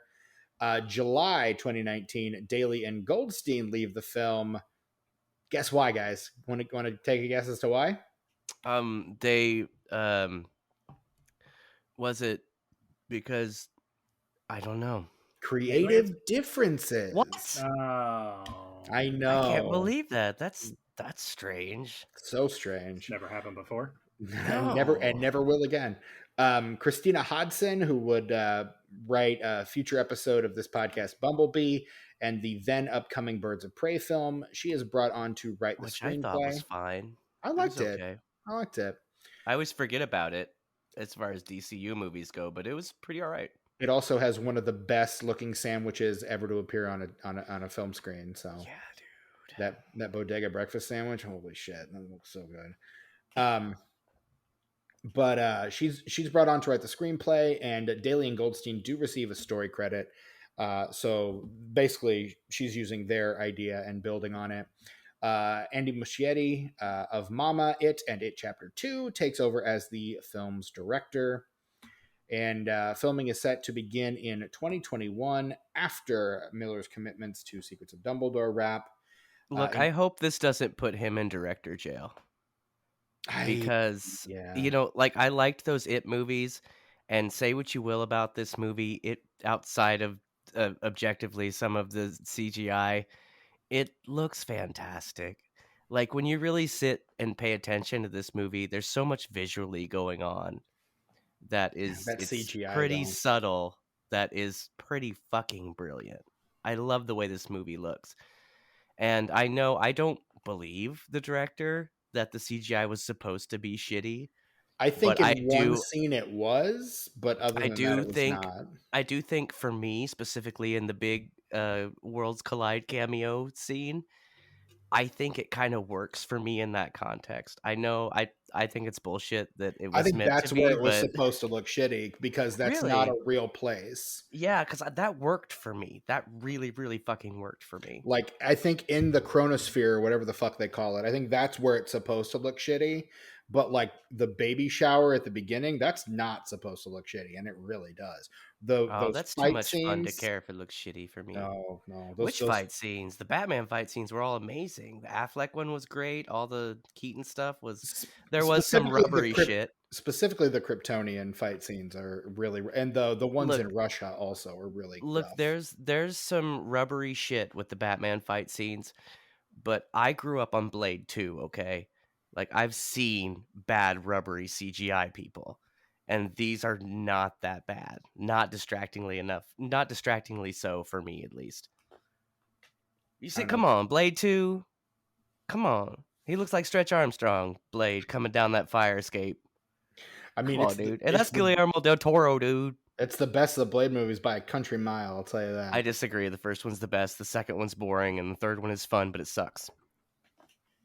I concur. Yeah, hey, all right. Tink. Well, I'm with you, fellas. April 2020, 1 month into the COVID-19 pandemic lockdowns, Warner Brothers moves the release date up from July 1st, 2022 to June 3rd, 2022. Meanwhile, a tweet begins circulating featuring Ezra Miller apparently choking a woman in Iceland, thus beginning the Ezra Miller troubles. Meanwhile, at the Hall of Justice. Thank you for that, Brett. That's amazing. June of 2020, Michael Keaton enters talks to reprise his role as Bruce Wayne Batman from Batman 1989. Now, was he already signed on for the Batgirl? I don't know. I didn't research the Batgirl. Because he was probably signed on for this first, and they were like, "Hey, what if you do the Batgirl shit too?" Because this is golly. Based on the original ending for this film, I think the intention was to have Keaton replace Affleck in the DCEU. Yeah, he was going to be old man Bruce for sure. We were going to get some Batman Beyond, apparently. And what was going to come next. Sasha Calle was supposed to replace Henry Cavill. That's the worst fallout from this film for me, because she is fucking phenomenal. She is, I think, the biggest waste of potential. I love her in this role, and I've never seen Supergirl like that, man.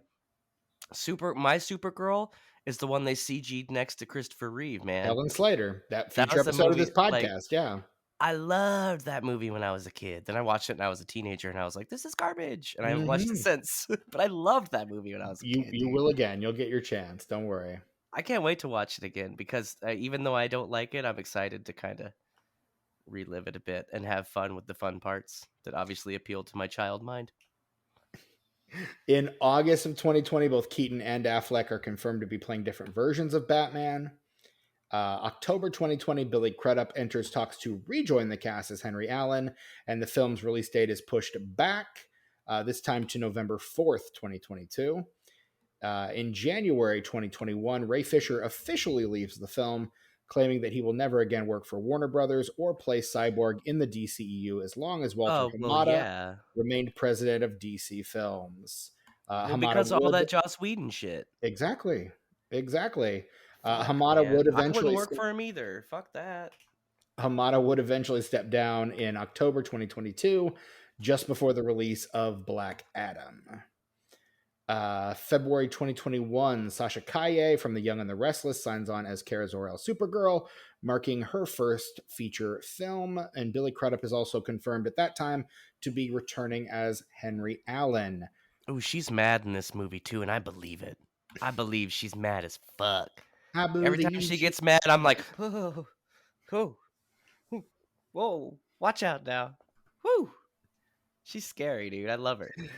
March 2021, Zack Snyder's Justice League debuts on HBO Max, including the deleted footage filmed with Kiersey Clemens, who at this very same month reaches a new deal with WB to rejoin The Flash. Maribel Verdú from Pan's Labyrinth signs on to play Barry's mother, Nora Allen. And at the same time, Billy Crudup departs the film, citing scheduling conflicts with his Apple TV Plus show, The Morning Show. And Ron Livingston from Office Space, Band of Brothers, and The Conjuring is brought on to replace him later in the month. Yeah. April 2021, principal photography begins in London. Ray Fisher publicly states that he would return to the film if Warner Brothers were to make amends with him. They don't. That's all you got to do. Just say you're sorry, man. Come on, guys. It's not that fucking hard. December 2021, after filming wraps, Michael Shannon and Antje Trau are confirmed to be reprising their roles from Man of Steel, something that was apparently very confusing to Michael Shannon, who I've seen in an interview saying they want you to come back. He goes, well, because, I watched Man of Steel, and at the end of that movie, they Superman snaps my neck. Like, I famously die in that movie. So Like, that's when kind of the whole point of that movie is that he kills Zod. Like, I got a call from my agent saying they want me to come back. I said they saw Man of Steel, right? And he said yes, they saw Man of Steel, but it's different. It's a multiverse. And I said I don't know what that is. And I'm just like, God, Michael Shannon, I love you so much. and then they started adding zeros, and he was like, I don't care what that is. I mean, he and Michael Keaton, I think, are both just kind of like this is a paycheck movie for No, both of those I guys. disagree. I completely disagree. For Zod, yes, because he has publicly gone on the record to be like, yeah, superhero movies fucking suck, and I hate them. But if they pay me enough, I'll be in them. And Michael Keaton seems to be genuinely having a good fucking time in this movie. I mean, I'm having a good time right the along way with he's him, man. delivering those iconic callback lines makes me feel like he'd rather be anywhere else. Yeah, those two fucking lines, I'd rather be anywhere else too when he says those two lines. But you got to put them in there somewhere. Like, you You fucking don't got to. though. You In this really day and don't. age, you do. You do. If they didn't You put those do. in there, look, if you put them in there, people are going to bitch. If you don't put them in there, people are going to bitch even fucking harder. I remember people hearing because the "Let's Get Nuts" line is in both of those lines were in the trailer, and when the "That Gets Nuts" "Let's Get Nuts" line is in the trailer, I remember a ton of people going, "That line? That's the one you want to put in this movie?" Like, I mean, it does and it make sense doesn't. within context, but it does feel very, It very forced. it really doesn't though. The Well, I mean, It's they are about to get nuts, are they not? They're about to take on this huge thing. It's like right when, like, Supergirl comes and gives Barry back his powers by shocking him again, and they're all together, and he's like, "All right, straight up, I guess I'll help you. Let's. So you want to get nuts? Let's fucking get nuts." I agree, it's a reach, but it's not that far of a reach. And like I say, it does I not don't like work for me those. at Look, all. I don't Yeah. like those two lines being in the movie. The I'm Batman one at least kind of works, but both of those lines I wish they weren't there. But like I say, you don't get this, you don't get Michael Keaton in a DC movie as Batman now without something like that being in there. So I would say we got off relatively lucky that it wasn't that bad. And the fact that they didn't fucking do that the whole time. You know, for a movie that people bitch about fan service in, there's really not a lot. There's really, really not a lot. And a lot of it is subtle. Did we Like watch the same movie? I guess not, dude, because I was not distracted by anything like that. And your boy is somebody who's getting sick of that kind of shit, honestly. Because literally the entire like last act of this movie is just fan service on top of fan service on top of fan service. What the cameo thing, yeah, but like Yeah, what else? that's all that is. Yeah, You it's like you 30 seconds. you build the entire set piece of the finale of your movie around fan service. How is that barely any fan service, man? Like, I disagree. I agree with you, Tucker, but you're trying to argue with noted nostalgia hater Steven. So like you're not going to convince him otherwise. Look, and I'm somebody who is kind of, I have a very complicated I relationship with nostalgia because I try not to be that person, but it's hard not to be sometimes. But for this movie, it didn't. I don't know. Like, I don't understand why you think that in the 2 hours and 45 minutes of this movie, or 2 hours and 30 minutes, whatever it is, that there's a shit ton of fan service because. I mean, outside of that one scene and the two Batman lines. You also got the Supergirl line, "I've got you," there's just a callback to the original Richard Donner film. Like they pepper it in, but it's all there. There's Oh, the so it's DCU subtle? Are you fan telling me it's service. subtle? Oh, No, no, good. no, The no, best kind no. of fan service. That's the kind of fan service I love. The subtle shit. Compared to the movie that shall not be named that is dripping in it, which I completely, admit to, but love it anyway. Yeah. Like compare that to this. And that's like, even though I am on the positive side on the movie that shall not be named, that was the part of it that anything negative I have to say about that movie is fuck, really? We're doing this again? Oh, we're doing this again? Oh, we're doing this again? And The Flash didn't feel like that for me at all, with the exception of those two lines. And I found the worlds colliding part with all the cameos and stuff, like I said before, I fucking liked that. Oh, I liked it a lot. my eyes about rolled right out of my head. And there were a couple incarnations that aren't even popular that nobody cares about, and I'm glad they were there. I'm glad George Reeves was there. I'm glad they made reference to the Golden Age Flash, even though it was just like some random crew member's face they slapped on there. George Like Reeves, who notoriously hated playing Superman and thought the role destroyed his life. Yeah, let's call that well, back. yeah, That's good. it almost fucking killed him, man. Did you see that? Did you see that movie with Ben Affleck as I George did. Reeves? That's Ben a real Affleck. thing that happened with that kid, dude. That's a I real know. fucking thing that happened. I know. Ben Affleck, Kid the only almost actor to shot play that dude, both dude. Superman and Batman. But yeah. Almost shot him, dude. That's fucked up. This is America. Continue. February 2022. Tamara Morrison confirmed to be reprising his role as Thomas Curry from Aquaman. Miller appears in a cameo as the Flash alongside Jason Momoa's Aquaman in the final episode of James Gunn's Peacemaker. March 2022 is when the Ezra Miller troubles begin in earnest. Warner Brothers, once again, before those start, adjusts the film's release date to June 23rd, 2023. Meanwhile, Ezra Miller becomes the subject of no fewer than 10 different calls to police in Hawaii for various minor infractions, from filming people at a gas station to loitering outside a restaurant to arguing in public. Meanwhile, at the Hall of Justice, They are arrested on March 28th after a physical altercation at a karaoke bar in Hilo, claiming to have been, quote, accosted by a Nazi, though the police report indicates Miller screamed profanities, attempted to grab a mic away from someone singing the Bradley Cooper Lady Gaga song Shallow, and Oh, spitting see, in the face of patrons. I heard that wrong. I heard that he had done that in the reaction to the 1 millionth time that somebody butchered Paradise by the Dashboard Light. And I was going to say I don't blame them for that, but I guess my source was wrong. And again, I'm going off of, this is specifically the Rolling Stone report is what I was going off of there. So Word. That was a bit. I didn't actually hear that. Miller was ultimately bailed out by a couple they were staying with in Hawaii, who paid for their Those guys now. $500 That's a whole other thing. bail.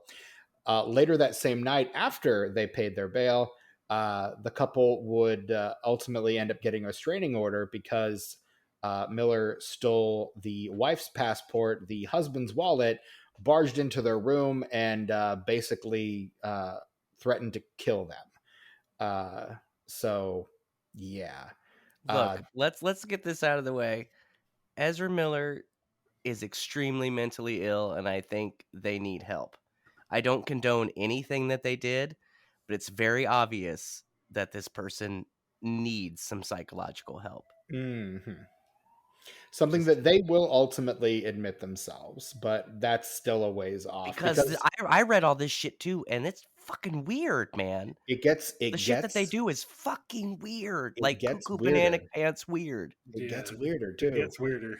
April I know. 2022, Miller once again arrested for second-degree assault after throwing a chair at a woman, which causes an inch-long gash to be cut in her forehead. They ultimately plead no contest to the previous month's karaoke incident and are fined $500 for disorderly conduct. Later in the month of April, after returning to their ranch in Vermont, Miller began housing a woman that they had met, in Hawaii, who was attempting to escape her abusive husband with her 3 children. And while there, they were exposed to weapons, ammunition, and drugs, including allegations that Miller would blow marijuana smoke in the 1-year-old's face. Yeah, that's fucked up. Don't do that, people. Come on. There are also additional allegations made by Rolling Stone that Miller was running an unlicensed marijuana cultivation operation. Well, can't be too mad about that. June 2022, the parents of 18-year-old Dakota Iron Eyes requested a protective court order against Miller from the Standing Rock Sioux Tribal Council on behalf of their 18-year-old daughter, due to Miller's use of, quote, violence, intimidation, threat of violence, fear, paranoia, delusions, and drugs in order to control their daughter. Their relationship began in 2016 when Iron Eyes was 12 and Miller was 23. I was going to say she wasn't 18 when they met. Nope. And their relationship included him or included Miller rather transporting her across state lines and out of the country as Oh, well. just like Chuck Berry. Including flying her out to England to visit the set of one of the Fantastic Beasts films. Separately, the same month, June 2022, the mother of a 12-year-old child in Massachusetts was granted a temporary harassment protection order Oh, is this against the Miller neighbor? for inappropriate behavior toward her child. Right. Jeez Louise. The order was eventually lifted. Miller's attorney alleged that all interactions between Miller and the child were initiated by the mother herself.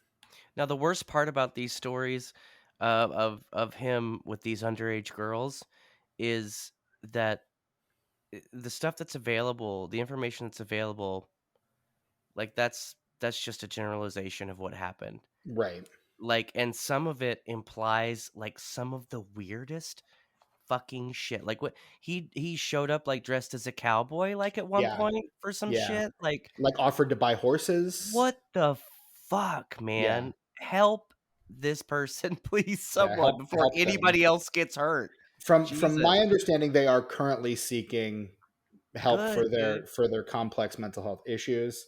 Jeez But Louise. to listen to all this stuff, and it all kind of happens like right in a row here, because this is like during the post-production period on the movie, so like it just feels like they're just doing these one right after the other. This is behavior that's gone on for years prior, Well, even but it yeah, all even comes to a since head like here. Wallflowers, man. Yeah. Since Perk being a Wallflower, since dude was like or they were like even younger. Like Mhm. there's a pattern There was of one behavior. in there was one instance that I didn't put on here from 2011 because they weren't cast at that point, so it wasn't relevant at that moment.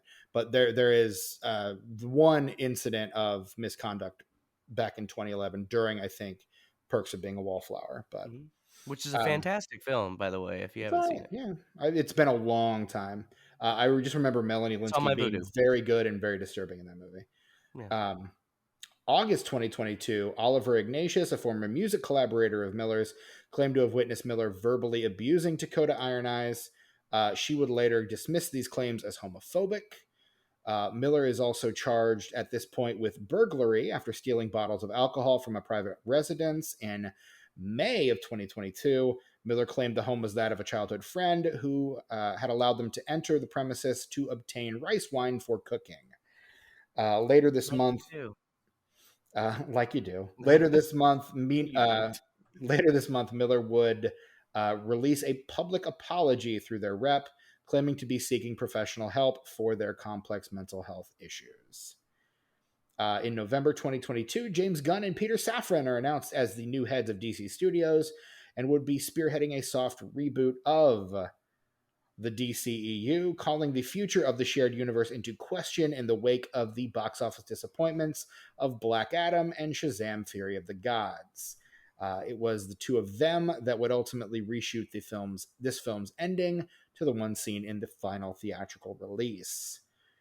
December 2022, reports began to surface that Henry Cavill and Jason Momoa had filmed cameos for the film. However, just as quickly, Henry Cavill's cameo is reported as having been cut, along with Gal Gadot's, due to DC's decision not to move forward with sequels of Man of Steel and Wonder Woman 1984. Obviously, one of those decisions was reversed, the other was not. January 2023, James Gunn tweets that The Flash is, quote, probably one of the best superhero movies ever made. February 2023, after meeting with David Zaslav, who was praising the film in his presence, Tom Cruise asked to see it and to send a copy to his Beverly Hills home. Cruise so enjoyed his private screening that he called up the director to praise the film himself, claiming it was, quote, everything you want in a movie. Last page, guys. Even Stephen King liked it too, and you know what? Look. I really think this movie's fantastic. So I kind of agree with all of those things. And look, Stephen, if you trust James Gunn to do everything that he's supposed to do and to make the things that you straight up love, he straight up loves this movie, dude. So it's so weird. there's no accounting for taste, I guess, but No, I agree, and I think James Gunn is the kind of guy, especially from where he came from, that can appreciate a lot of things that maybe some people can't. right. I mean, I think A he kindred spirit, if you will. man got his start in Trauma, so like Yeah, dude. that's to be expected for I'll sure. bet he likes Pootie Tang. Just saying. I bet he does. Look, just because I admire his filmmaking doesn't mean that he and I share the same tastes or No, sensibilities. that's not what I was So implying. I was just saying that I don't know. I think the point is that I think it takes someone that can appreciate all different kinds of things to make the kind of things that James Gunn does, because he takes the good parts out of some of those things that other people thinks are shitty sure. and turns them into something that everyone can appreciate. And I think he understands like basic storytelling structure and things like that enough to be able to craft. Again, I think that's why the Guardians films are some of the most affecting in the MCU. Is that he really and he crafts all three of those films as one cohesive story, to the extent that like you're paying off things in the third movie that he sets up at the beginning of the first one. And it's maybe the best superhero trilogy ever made, because there's not a weak film in it. Like it's I just really agree. solid. I agree with you, Steven, completely. I think every Guardians of the Galaxy movie is leagues better than the Flash film, but in the same breath, if you ask me if I wanted to watch any of those or the Flash, I'd say probably 9 out of 10 times I'd say the Flash. Oh, see, I couldn't bring myself to do that, but That's wild. Just that It in the is, wilds. and this is me saying that I recognize that all three of those films individually, not even together, are leagues better than the Flash.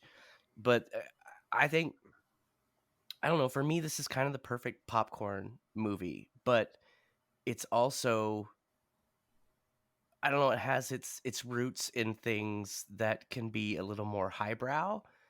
So I don't know. It's difficult to explain, but even though the Guardians movies are better, to me this film is more entertaining. It has more replay value for me. At least the third one. I don't know. The first one and the second one, it would be a tough decision if somebody gave me a choice. I'd be like, I don't know." But the the third third one, one which is is such an emotional gut punch. best, I would agree. arguably the best of the series, and I remember when I saw it, Hmm. I was even like, "This is the best of the series," but I'd much rather watch the first two any day. Just It is because an even though emotional it's a gut better punch. movie, it's Yeah, just not as entertaining. It doesn't have as much replay value, and that kind of goes with the territory when you're, trying to do more of a character-driven emotional film. So, agree. I yeah. mean, yeah, It's complicated, is what I'm saying. It's fucking complicated, you guys, but I love and this movie, and it's complicated. it's it comes down to a matter of taste and preference, and this film kind of doesn't really do it for me. I'm glad it does it for you. It doesn't really work for me. I wish that um it did for you because, and this was something that I noticed in a lot of early reviews, and this was certainly true when I saw it. Everybody at the theater that I was at was fucking losing their shit over this movie. Like, I guess the people that didn't like it were just the loudest, but like, dude, everybody loved this movie when I went and saw it at the theater. Like, all the appropriate moments, people were going nuts. And like, I don't even like that kind of shit. Honestly, like, put me in an empty theater. Like, the communal experience is, you know. See, But I was. I mostly I like the communal experience, but It depends sometimes on the it movie. Don't sing along to Mary Poppins. Yeah, for every Flash or Endgame experience, there is a Five Nights at Freddy's experience, and we just it happens. for me it was uh a Quiet Place. That was the one that annoyed me, because there were like people like on their phones in that movie, and I was just it took everything in my power not to just chuck popcorn at them. You gotta say But something to him, Steven. Like like I no, said, that's like the I movie said to you those can't kids. say anything in, because that movie is like you can hear a pin drop during that movie. That's kind of why I liked it and why I wanted it to be better, is because you've got people all around you and no one is making a sound because they're so engrossed in that movie. Except the ticking of their keyboards on their smartphones. I'm saying, Steven, you gotta say shit to people at movie theaters because you paid a lot. You paid a lot to be there. And like, man, when I saw Across the Spider-Verse, dude, there was these kids would not shut up. About 20 minutes in, I just shouted across the hall, the what's that thing called? You walk to the aisle, and I was like, "Yo, shut the fuck up!" And you know what? They didn't say shit the rest of the movie. I'm just saying, sometimes you just gotta let people know how fucking rude they're being, and then Well, you and can enjoy the rest of your movie that you paid 20 fucking bucks to see. but I would say for every time that works, there's 3 times where you either get into a fist fight or shot after that. Depending on where So you are, yeah. depending on where you are, you're rolling the dice. Oh yeah, context matters for sure. Rules are rules, but context matters. That's what I teach all of my incoming camp hosts, and it's true in a lot of different contexts. It does.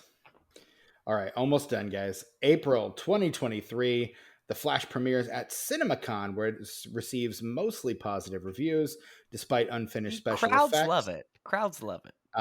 Although later, a lot of attendees to CinemaCon would say that the special effects really did not improve based on what they saw at CinemaCon. Yeah, that's what I've heard. That there wasn't much change. That pretty much the unfinished effects there really were the finished effects. Muschietti confirms his initial assembly cut was 4 hours long, prompting fans to immediately A, mistake it for a director's cut, and B, beg to see it. I don't want a 4-hour cut of this movie. Release the machete cut. No. No. Look, I Don't would you love fucking dare. I would love to see the stuff that they cut out of this, but I don't need a longer version. It would be like it's like the director's cut of The Frighteners. It's fun to see all that different stuff, but nah. Mm-hmm. Same with Payback. Like, oh, that's a completely different movie, but I kind of like the one the studio fucked with better. Sometimes studio meddling works. Most times it doesn't. But look, an assembly cut is not a director's cut. An assembly cut No, is just it is the first draft basically it's the first draft of a story, it's and putting the script as it on the exists, screen and then yes, going in and seeing what works and what doesn't after you fucking shot it. what helps the pacing hurts the pacing. What you need to reshoot, it's there to help you figure out what works. It is not a director's cut. Quit Nope. calling an assembly cut a director's cut, bitches. It ain't the same. Truth. Finally, June 2023, despite rave reviews from studio heads and participants at early test screenings, The Flash is released in theaters to a disappointing $55 million opening weekend and a B cinema score, tying with Batman v Superman Dawn of Justice as the lowest rated cinema score for a DCEU film. Have these people seen Black Adam? Black Adam got a B plus. Oh, it's the Pierce Brosnan bump, dude. Must be. And look, Dwayne the Rock Johnson, we've mentioned him on this podcast before. Big ass star. Yeah, dude, he puts the butts in the seats. Not the Black Adam seats, but most other movie seats. Yes, he will. He's supposed to put the butts in the seats. That's his whole reason for being. That's why you hire him. Yeah. Right. Well, even his stock in Hollywood is dropping. So. Mm-hmm. Patrick H. Willems, one of my favorite YouTube essayists, did a really great essay a while back about when actors become brands, specifically focusing on The Rock and Ryan Reynolds and their kind of descent from actors to just brands unto themselves. It's a really interesting essay for sure. I would argue you can pull yourself out of that though, because for example, like I think if you're making money, do you want to? That becomes the question. I don't know. Like as an artist myself, I'd like to think I would use the method that people like Nick Cage use. One for them, one for me. One for them, one for me. One for the paycheck, and then something I really fucking want to do. Mm-hmm. But so often that because so few movies are getting made, that becomes a more and more difficult prospect. So now in 20 right now, so few movies compared to what? Compared to when so few movies are being made. Well, okay, so few different kinds of movies. Let me say that. It's mostly the same kinds of movies. It's either Oscar bait or big budget shit. The mid budget movie is Again, gone. I would argue that there are more kinds of movies now than there ever have been. Every genre is represented like every fucking day. Like every streaming service has every movie, and there are hundreds of them that come out. I'm not saying any of them are good. Streaming service, though, that's the difference. I'm talking theatrical, man. Okay, all right, all right, yeah. Theaters are I mean, over but though. you, I mean, let's I be don't know. honest. Well, Theaters are I on the don't way know. out. I I hope hate not, that. I because don't want that to be the case. I seriously no. hate that, and I hope it's not true. But I feel like Well, streaming is not a sustainable business model either, though. That's the No, problem. So if streaming goes and theaters go, then movies are dead. and that's not gonna happen. no. I think theaters will sustain themselves on new releases, and they found another income source, which is the fact that it's so easy to play movies now. Whereas before digital, there was a lot of effort put into putting a movie on the screen. Like even as far as like, well, even once it gets to the theater, there's a lot of work that goes into it.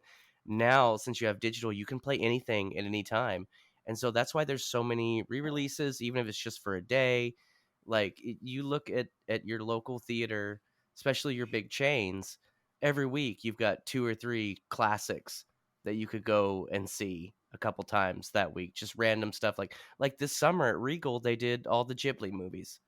They do that every summer, but yeah, I mean, they do that kind of shit all the time. You can watch all the Indiana Jones, all the old ones. they've got the Phantom events. They're constantly running like You can old watch movies, concerts. You can watch Broadway plays. operas. The movie theater Like, I go to does flashback cinema. Like they have every week they have a new old school movie upcoming. Escape from New York. I think I'm gonna go see that. Ooh, yeah, dude. I think jealous. I think that's what's gonna keep theaters alive. I think is because you've got. I think the new releases alone don't, but the fact that they've been supplementing with classic releases, um, I think it's gonna sustain them for a while. I hope so, man. I love the theatrical experience. I love going to movie theaters. I love everything about it. But like, yeah, it's become a lot easier to access movies at home. Yeah, but I mean, at the same time, you can. It's much easier to have.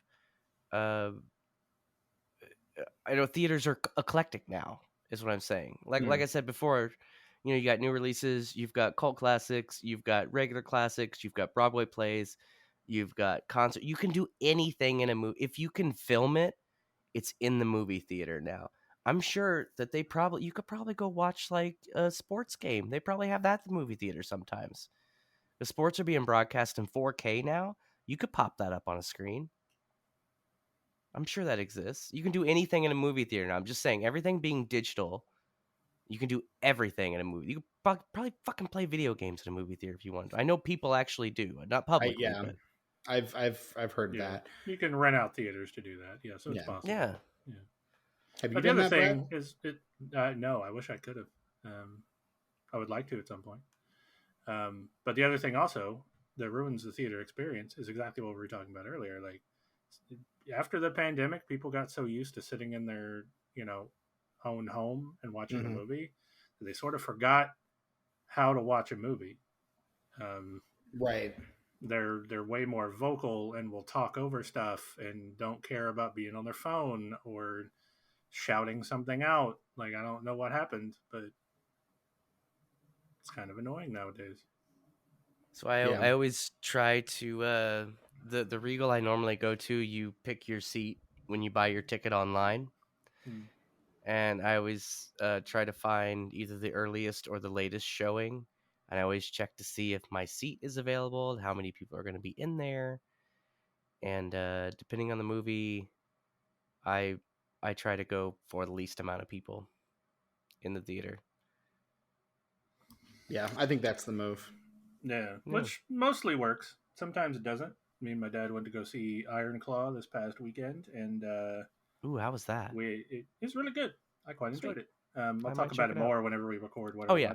watching. Def. But yeah, when we bought the tickets, we were like the only person in the theater. When we got there was still not very many people in the theater, but 4 people decided they were just going to sit next to us for no discernible reason. I There And were like plenty right of next to you too, not yes, leaving a seat between, like right, elbow to elbow. Why yeah. the fuck are you sitting They here? actively Correct. chose to sit next to 2 other people when the rest of the theater had to have been mostly empty. I didn't Yeah. get it. I didn't understand it. I was Look, pissed. a movie theater seat is equivalent to a urinal. If you can leave a space, you leave a fucking space. Yeah, Just saying. Absolutely. yeah. I need to I spread don't get out, it. you know.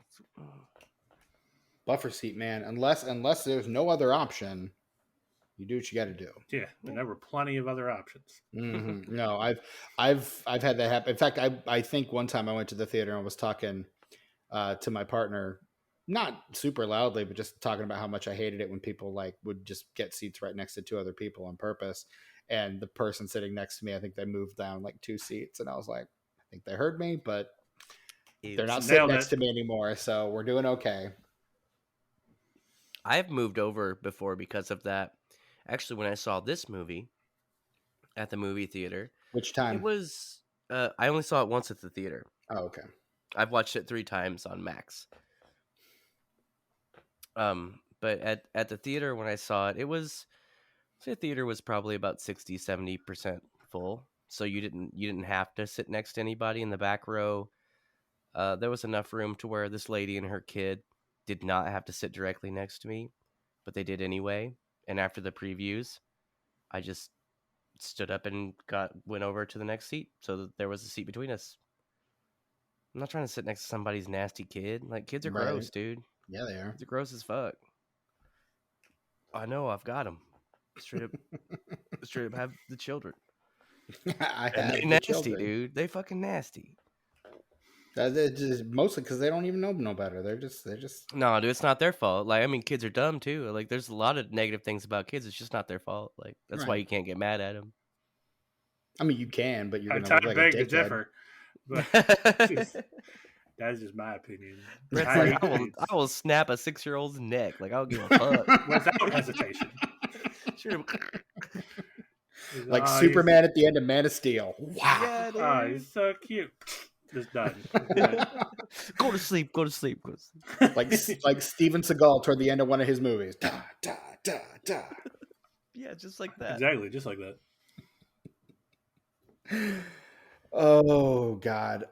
So yeah, this movie, man, like, I don't know. It felt to me like it was, and I know it wasn't originally intended to kind of be the death knell of the DCEU, but now when I watch it, I can't help but think of it as the death knell of the DCEU, because we're going back to like the first movie. And that's like a last movie kind of thing where you go back to the first one and you like replay the greatest hits. But, you know, we bring back Zod, we bring back like the Kryptonian invasion and the world Also, engines. you finally get, even though it's kind of a weird way to do it, you actually get an on-screen Flash origin. They kind of finagle it, but you know, right. It's not specifically an origin movie, but they work it in there. it's origin adjacent. Kind of like Zack Snyder works in the Batman origin for the trillionth time in Batman v Superman: Dawn of Justice. Yeah. I love those super cuts. Every time a new Batman comes out, they add another one. Yeah, And they it's love those two. Just watch Bruce Wayne's parents die like 12 times in 5 minutes. Let's do it. Let's fucking go. And I think that was the impetus for, and it may have been Dawn of Justice was the one where like, fuck, do we really need to see this guy's parents die again? We get it. We know. Like, it's one of the most famous origin stories on the planet. Like, we get it. Let's move on. Why do we need to keep rehashing this? Yeah, Mainly so Zack Snyder can do the slow-mo with the pearls. That's really why. And every time Bruce Wayne gets bitten by the radioactive bat, like, it never gets old. It never gets old for me. Just, you know, just a classic superhero origin, really. Yeah, dude. But yeah, I don't like, again, I want I do Like like it. I'm interested in reading Morrison and Miller's treatment for this movie because I think the two of them would have been able, like Morrison has written The Flash both for the Flash title and in various crossover events and in Justice League. Like I know they have a good handle on what that character is. And I think that movie would have been more, I think it would have had some Flashpoint elements, but I think it would have been more purely a Flash story, whereas this feels more like a Batman story than a Flash story in a lot of ways, despite the fact that you do have Ezra Miller pretty much on screen the whole movie. At Like, least one Ezra Miller on at screen the least, whole movie. yeah. At least one. Another thing, A lot of times there's two of them, but yeah. despite the things that they have done and the mental health issues that they need to seek treatment for, I think they act wonderfully against themselves in this movie. And that I think is where the special effects, that's where all the attention for the special effects I think was really paid, because that stuff works really well and looks great. It's the like all the rest of the rubber shit that you get throughout the rest of the movie, like the baby shower and the Kryptonian fight and the fight in Siberia and the chronosphere, like all that shit is just rubbery as hell. Yeah, I know, but like I say, I mean, it's better than Blade 2, and that's wow, wow, Yeah. just wow, But again, wow. that Blade 2 is early 2000s I CGI. know, I It's know. I'm it's supposed to be better than Blade 2. look, I'm saying I recognize that there's a problem, and I acknowledge that. But I like this movie. You know, when you like something so much, sometimes you're willing to look over some obvious red flags. You Yeah. guys, Don't I know it? Yeah. as as men, don't we know that? Yes, we Like, do. Intimately. that's this movie for me. Like, I recognize the issues, but I'm having so much fucking fun. I just don't care. So many plot holes in this movie. Like when Barry phases through the floor, why the first time his clothes don't go with him, but every time after that it does. Just so many things like that in this movie that don't make sense. But as soon as I think about them, the movie grabs me back and it's like, don't think about that. Come here. And I'm like, okay, I'll follow. What's going on? Yeah, okay, yeah, Which is very typical of a time travel movie anyway, though. I mean, Right. yeah. if It's you got to stop be. at any point in any time travel movie and think about things too hard, it all falls Hmm. apart. You're It's just not full of supposed to. the look over here. Hey, check this out. Like, oh, he gets shot in the knee, but he doesn't heal right away like he does literally every other time that he gets injured in any way, Yeah. because they want the character to be limping for a Why? So while. the movie can happen, Um, and I respect it. every fucking time they ask a character in the movie to help them, they're like, no. And then like a minute and a half later, they're like, oh no, wait, I'm in. And there's like, we don't see any of their like interiority. There's no characterization. There's no arc. It's just that, oh, well, I guess the movie has to happen. Oh, okay. Well, then I'm on And do you board. remember the big deal they made about him running out of energy by not eating? Yeah. That never gets revisited again in the movie. Yeah. Well, see, that's what I'm saying. I understand the flaws of this movie, but it's such a good damn time. I just, I'm not gonna say I don't care. It just doesn't matter enough to me to where it ruins my good time. I'm also not gonna lie. I find Ezra Miller's portrayal of Barry really fucking annoying, and then Oh I yeah, find that's the their best part. portrayal Is of younger because Barry even more annoying.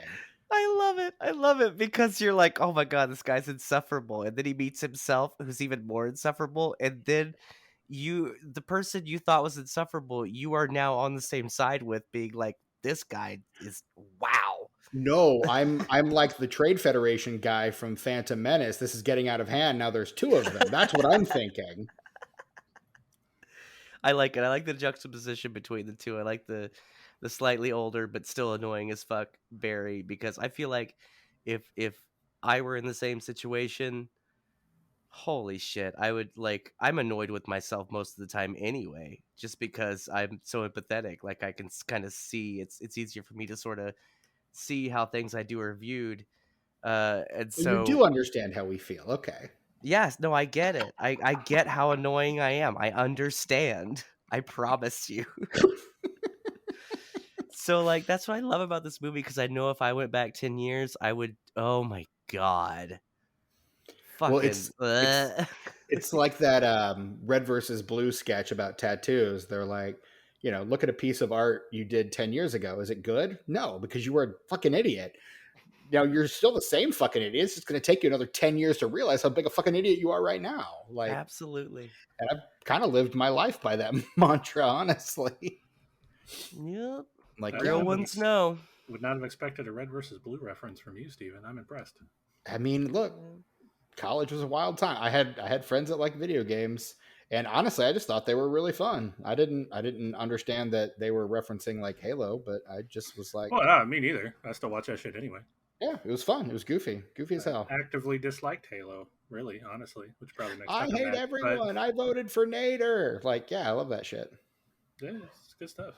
Yeah, I agree. Absolutely. Absolutely agree. And the, well crafted characters, fun stories, just goofy, silly fun.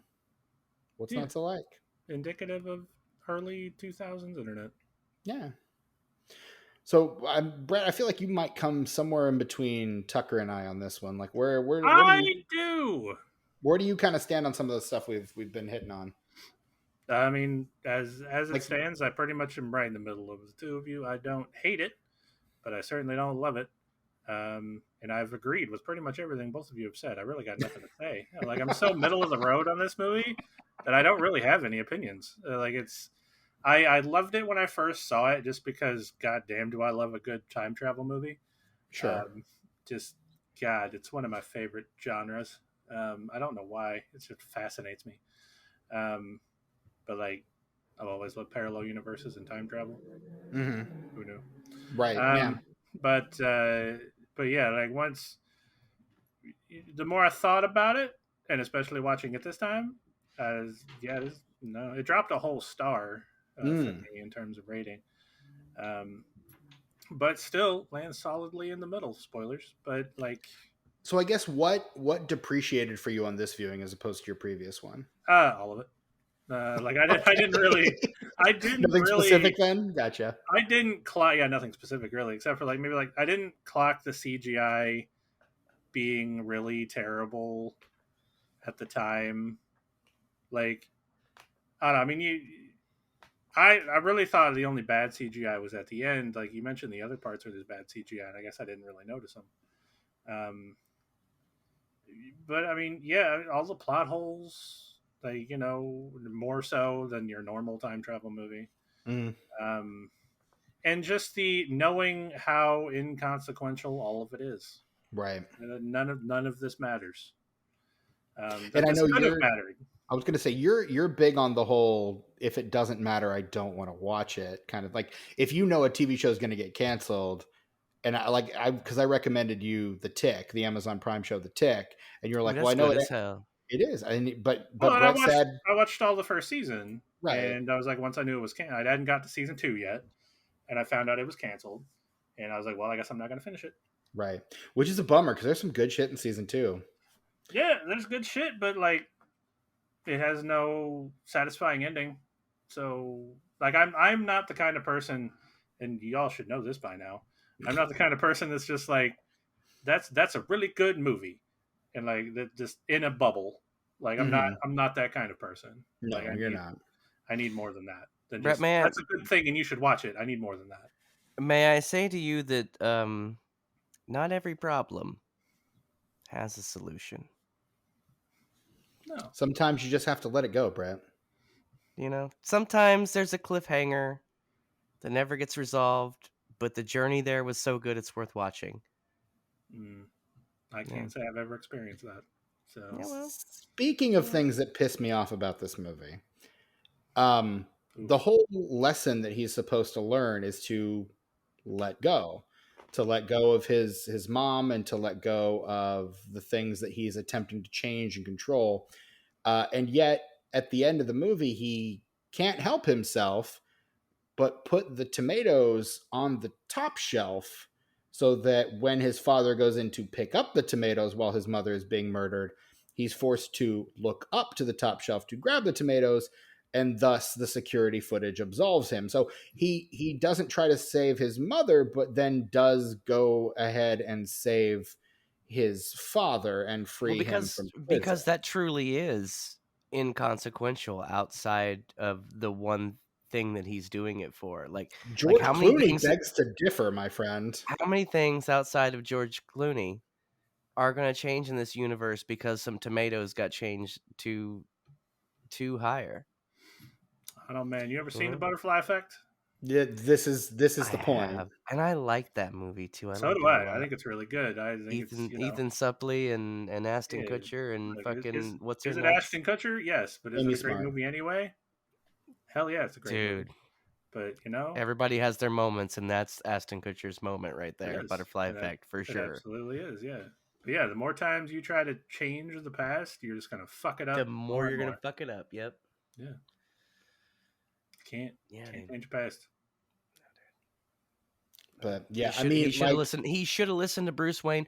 Bruce Wayne, Ben Affleck, Bruce Wayne should have taken him up on this offer to get some food because maybe he could have talked to him more, and then we wouldn't have had this issue. It's honestly, it's Batman's fault that this movie even exists. So if you want to get mad at somebody, get mad at Batman. I would rather get angry with the screenwriter, but No, dude. that's my prerogative. Batman wrote this script, Steven. Movie penned by, let me see. Oh, Batman, interesting. Wait, Bruce Wayne is Batman? What did you think we were doing here? Oddly left out of your 79 pages of history. Right. Cousin's dinner. Cousin's dinner. The one scene in this movie that really was affecting for me was the scene where he does say goodbye to his mom. Like that one really hit. Like I was like, if the whole movie could have been this, I would have liked this so much more. But this is not what this movie wanted to be, which bummed me out. But I know I thought that scene worked really well. I really liked both of the performances that Ezra Miller and Mirabel Verdú were giving. Or Yo, she was Maribel. great in the whole movie, man. She is like the sweetest, most wholesome lady. Mhm. Like it, there's no way you blame the Flash for any dumb mistake that he makes because that lady is just a ray of fucking sunshine. She I is. would have done all that dumb shit for her too if she was my mom. Right. Yeah, motivation's completely understandable. Like, and again, who wouldn't want to save them? And that's, I think, another scene that I think should have worked a lot better. The scene with Bruce Wayne and Barry. I just don't think it was really well written, really well executed. But the scene where they're basically talking about, Bruce says, "I've been trying my whole life to resurrect my parents, to bring my parents back. You actually did it." Like, just that the kind of the commonalities, the things that bring them together, which I think is why Bruce is warning him against it at the beginning. The Ben Affleck Bruce is warning him against it at the beginning, is because he's been down this road and he knows there's no way out of it. Yeah, and the means that he has used have been, pretty grounded, whereas Barry's talking about literally changing the fabric of space-time. So like Exactly. calm down, Barry. Calm the fuck down. But that decision at the end with the tomatoes, it felt like it undercut the whole thematic through line of the movie, in that he's the one telling his alternate darker self, you need to let go, and he can't. He still can't, even though he knows what could potentially happen by not doing it. He just can't help himself. And I And think that that's in the writing. That's the problem. Like if it had just they're trying been to be his mom. cute. Well, there's Well, a yeah. better ending there. There's a better ending there. You said it yourself that this is not the original ending. Right. Like, they Well, we changed can it. talk Like, about that here in a second, but yeah. I'd love to know what that original one was, and I would love to see it. And I'm sure it was more fitting for what they were going for with the tone. But Because it's a Right. lot easier. Like if it was just his mom, and he has to let go of his mom dying. That's it. But there's that other little wrinkle of his dad going to jail that like you have to resolve that because you've set it up. And if you don't resolve that, it doesn't feel satisfying. Like that, they shot themselves in the foot, wrote themselves into a corner. Other metaphor here. Like it's just, it's you can't, like it needed to be one or the other. It did like You're having saying both. it's a damned if you do, damned if you don't kind of Pretty situation. much, yeah. Yeah. No, I can definitely see that. Yeah, it it doesn't it doesn't work. I think it undercuts a lot of the thematic. What does work thematically about this movie? I just think it undercuts all of it in the Oh yeah, last no, moments. I'm agreeing with you. I'm just Okay, saying they fucked themselves over by putting that other part that needed to be resolved in a satisfying way for the audience to be happy. right. Because like in Well, any other storyline where they're like, you got to let go. It's always the parent died or somebody died. Well, you Hmm. got to let them go. That's easy to let go because when you go back, they're still dead. You've let them go. But well, now when he it's goes not. back, is like there's his dad in jail, and like, oh, okay, I'm going to tell my dad to go fuck himself because of what I did in like Well, this and it's not time. exactly a surprise. If you're surprised by that decision, then what movie were you watching? It's been happening to characters the entire time. Oh, sure, Like with yeah. Batman, when they meet Bruce Wayne, he's a hermit, he's a recluse, but he seems to be in good spirits and he's doing all right, dude. He's essentially over being Batman, which means he's Right. over, his parents being dead. I'm not over it, but like he's to a place to where he can not dress up like a bat and beat people up because his parents died.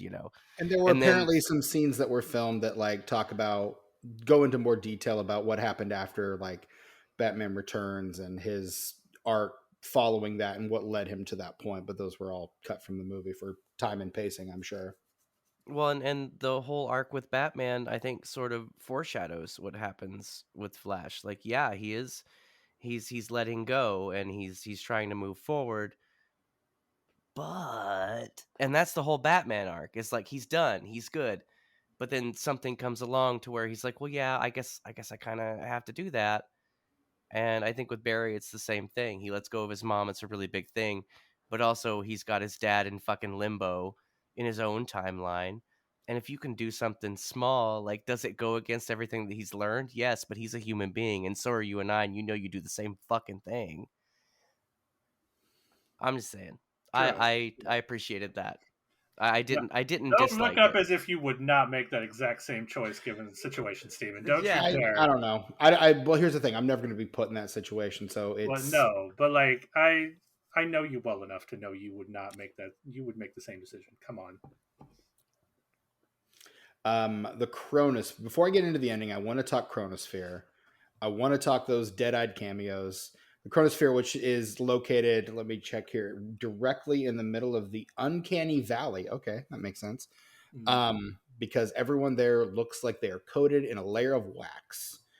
Yeah, Um, dude. and again, I think if that's the CGI that's supposed to look shitty, it makes sense because that doesn't bother me as much as like the raining babies. Um, the in I'm just addition to glad the it's consistent because I feel like they could have put mm, in real clips from some of those, yeah, but to maintain consistently, they just animated all of them, I hmm guess. And I'm into that. Nicholas for sure. Cage did come back to basically do a mocap performance where he didn't really move or say anything. He just did it all in his eyes. It just Uh, captured his face, basically. basically, yeah. Um, But he said they didn't. All everything he shot was not used. oh, interesting. Yeah. Yeah, but I don't know that Nicolas Cage really understands the technology, so I don't know if he would be the person to trust the interpretation of what was or was not used. Because they got to de-age him and all that too. So, Yeah. How dare um, you besmirch the good name of Nicolas No, Cage? I no, no, no. trust Nicolas We love Nick Cage, Cage. but We stan a legend. I'm just saying, realistically, it's Nick Cage. In addition to the cameos from Nick Cage, Adam West, Christopher Reeve, Helen Slater, and George Reeves, there were additional cameos planned, which would have featured Marlon Brando's Jor-El, Linda Yes, Carter's Wonder Woman, please the Burgess Meredith Penguin, and Cesar Romero keep Joker. going. Don't stop, Steven. I'm close. I got one more. I got one more. Good lord. And then it was mentioned that Grant Gustin's Barry Allen from the Arrowverse would have also been was on the short list as well. Although Gustin claims that neither he nor his agents were ever approached about appearing in the film, so that may have been just one of those we kind of wanted to, but eventually didn't. There's no real word on how far any of those got, but Machete basically says the list was long and that sequence could have gone on for ever. Um, Days. yeah. So, We'll get and particularly if you're the theater referencing every serials. DC thing ever, like it Get could the have gone. Batman from the old serials, the black and white serials. Get that guy in there. Yeah. Let's just throw everybody in there. Show all the animated stuff. Fucking Dean Cain and Terry Hatcher Yeah, and yes, fucking Everything. please. Smallville, everything to Smallville. Let's just yeah, roll it. Tom Welling, John Wesley should just don't get Allison Mack back. That's all Get we ask. Dietrich Bader in there at some point, Hell yeah. Yeah, dude. Animated Dietrich Bader. Get the the Bruce Timm animated. All Batman the in different there. versions of the animated movies. You get Peter Weller in that bitch. Use Yeah, some dude. archive Some- sound from Kevin Conroy. Some Jensen Ackles. Yeah. Get everybody in there, dude. So the ending. Let's move on to the ending because that's kind of where we were, and I wanted to pivot back to the Chronosphere. But We're already really long. Oh, you guys, it's getting really late. I'm tired. The CinemaCon ending was just Barry Allen looking out from the courthouse steps as the foot of Bruce Wayne steps out of the car, and that's when they smash cut to credits. So the CinemaCon ending gave nothing away at all. Just complete ambiguity. Exactly.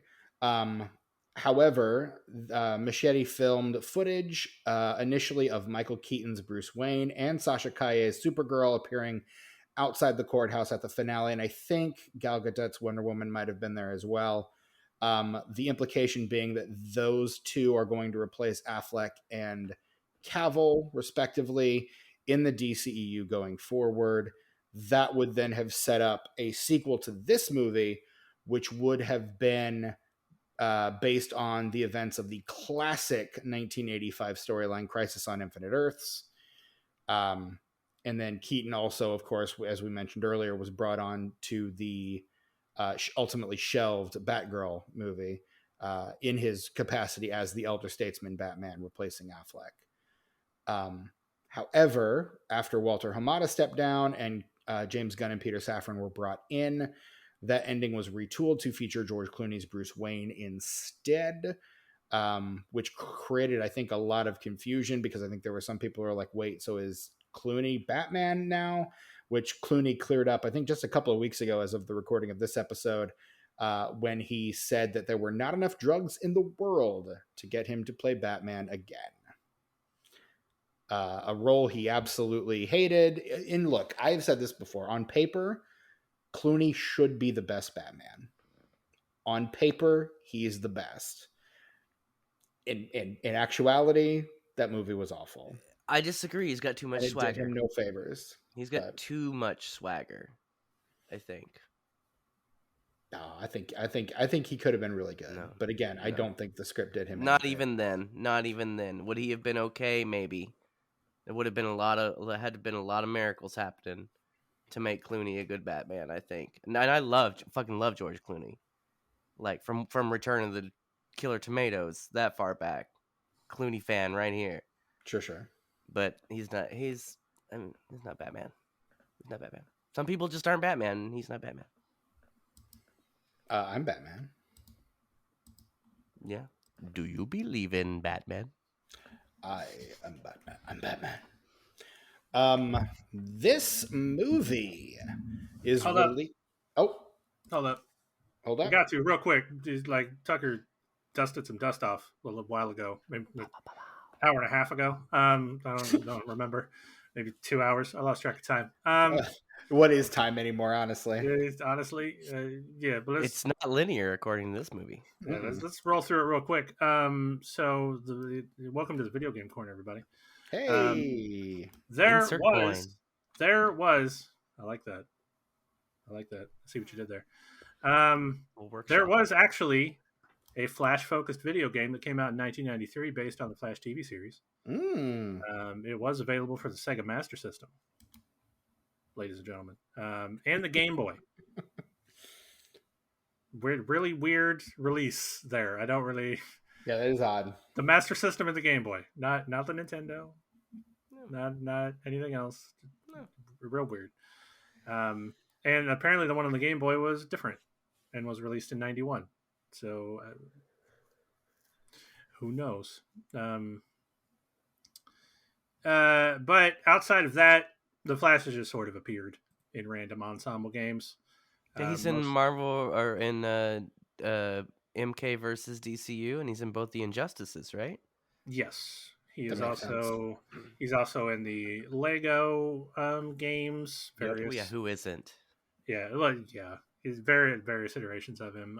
He's in the DC Legends mobile game. Like, Oh, do you remember that fighting game, that Justice League fighting game that came out in the '80s or in the '90s for like the Genesis? He was in that, right? yes, that is Justice League Heroes.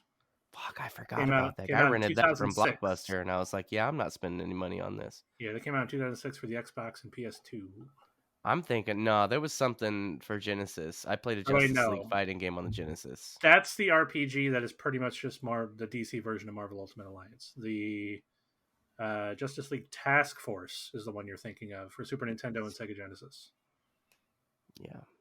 I don't. I Uh, think that I rented it and like I just like didn't even play it for like the 3 or 4 days I had it. After I played it once and I was like, this is fucking garbage.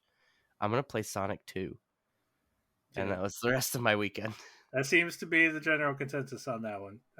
Game poor controls, ugly animation, and generic presentation is what killed Yeah. that one apparently. So, but that's pretty much it. And there's the Infinite Crisis game that the Flash was in. Makes sense. Which was the MOBA, which I don't even remember the MOBA. But yeah, that's it. That's all. Carry on. Let's hear about the box office, shall we? The box office. This film comes out June 16th, 2023. It opens at number one to a rather disappointing $55 million. Only because of its budget I is was going that to say disappointing. the budget Because that's a pretty good weekend. the budget on Unless this your budget is $300 million. is 200. The reported budget is 200 million. It was probably more than that. All based on what I heard after marketing and everything else is factored in. The final tally, the studio would have probably had to gross 400 million on this thing to break even. And they did not do that. This movie makes just under or just over 100 million domestic, another 158 million internationally, for a total of just shy of 270 million worldwide. So it doesn't quite get halfway there, or just gets half. Just gets a little over halfway there. It's so weird that a movie can make that much money and be a bomb. And like I get it, I understand why that is, but it's just so wild. Movies to cost me. too much. I know. That one of the many problems with the state of the industry today. I mean, we've kind of waxed eloquent about it for on and off for most of this episode, but like one of the many problems is that just movies just cost too fucking much to make. And the only reason is because we're just putting all sorts of spectacle and other bullshit on the screen instead of, telling a good story. So but this film opens at number one, and number two is the Disney Pixar release from this past year, Elemental, which I heard was also not good. I saw the trailer 100 times, and it just like how lazy are you, Pixar, at this point? From my understanding, it was like it was Zootopia, but with elements. Basically, is what is. It's a metaphor for racism, and we're not going to be subtle about it. Yeah, no shit. Like it. Pixar used to be clever, man. What happened, dude? Honestly, as much as it hurts me to say this, Lasseter left. And for all his problems with hugging people who don't want to be hugged, he understood story. So I think that has a lot to do with it. In third place, down from number two the week before, in its third week, is Spider-Man Across the Spider-Verse. One of my favorite films of this past year, for sure. In fourth place, in its second weekend down from number one the previous week, Transformers Rise of the Beasts. What if the beasts were rising? When are we going to get to Rock Lords, guys? When's that going to drop? Dude, don't Transformers Rock tempt the Lords. fates. Don't even put that fucking out in the ether, man. We gotta do like a multiverse Transformers versus GoBots. Hey, look, Transformers versus the McDonald's Transformers toys, where it's like fries and a burger and shit. Oh, I see, tell you now I what, want fries and a burger and shit. I'm You gonna go can't make a have that. burger after this. But like, No, dude. joking aside, No, dude. honestly, I'd love to see the crossover they did in the comics with Transformers, Ghostbusters, and Ninja Turtles. I mean, they're getting ready to do if the ending of Rise of the Beast is any indication, they're getting ready to do a Transformers GI Joe crossover on the big screen. So Yeah, there's nobody else. Sounds like more than meets the eye, you guys. there's I just more want a than live meets action the eye. Ecto One Transformer. That's all. Nice. He's really cool. He's really cool in the comics. I love him. He's my I favorite. bet you do. But Yeah, hard to tell why that one would be your favorite, Brett. I have no idea why. In fifth place, The Little Mermaid, which in its 4 weeks has grossed over $250 million. Didn't see it, don't care. In sixth place, also opening this week, of The Blackening, which has made just about $6 million. Little Lionsgate horror movie. Rounding out the rest of the top 10, in seventh place, you've got Guardians Volume 3. The Boogeyman in 8th, Fast X in 9th, and opening this week at 10 is Wes Anderson's Asteroid City, I saw that at the theater. which earned $853,000 on 6 screens. You know, it's so weird, his career trajectory right now. He makes the best movie that he's made since Rushmore, and then immediately releases the worst thing I've ever seen on Netflix. How do you do that, Wes Anderson? How do you fucking do that? He's Don't talented. quit playing What with can my we say? emotions, man. Quit fucking playing with my emotions. Like, I think you're back, right? I think you're back. And then, what the fuck?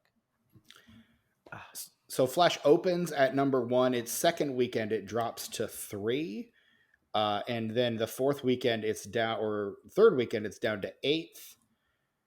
And then in its fourth weekend, it's down to 11. And from there, it kind of just keeps dropping. I don't think it remains in theaters for very long. 13th the week after that, like it just kind of keeps falling. So word of mouth did not help that one. People did not get out to see it.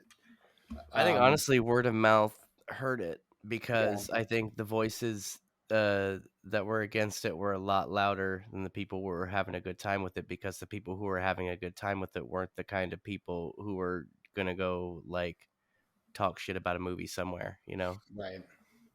Yeah, that's normal anymore. Mm-hmm. No. Particularly People with who a movie hate it like will be this. the most vocal minority. Yeah. It's Particularly a akin movie to like like this. the review bombing with video games and stuff. It's very similar to that. Like, I was a gonna lot of say the really good Marvels, I think, games. had a similar reception this year too. Like just a lot of bad faith actors talking about the things but they weren't gonna like it anyway. But Nobody has fucking integrity anymore when it comes to no. that shit, man. We're trying to come on, man. Let's work together and figure out how good movies are and if you're gonna like it or not. Like, Yeah. stop being an asshole. The Stop wearing a tomatometer turtleneck and score. drinking wine, man. Like an asshole. The tomatometer score is a 63%. The critics' consensus: The Flash is funny, fittingly fast paced, and overall ranks as one of the best DC movies in recent years. The Metascore is a 55 based on mixed or average reviews from 55 critics. And the Letterboxd score is a 2.7. Brett, out of 5 stars, how are you going to rank 2023's The Flash? I'm gonna give it a 2.5. 2.5 from Brett. Tucker, what about yourself? That's a 4 with a bullet. 4 with a bullet.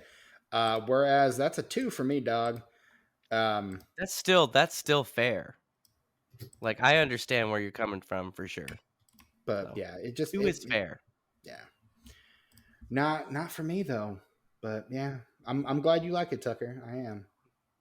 Well, I'm glad that even though you didn't like it, like a 2 is That's almost average. So you didn't like it, but it's a 2, and I like that. I like that. That feels good to me. I mean, It's there higher are than I was expecting from you. there are things in there that do work for me. Like I like the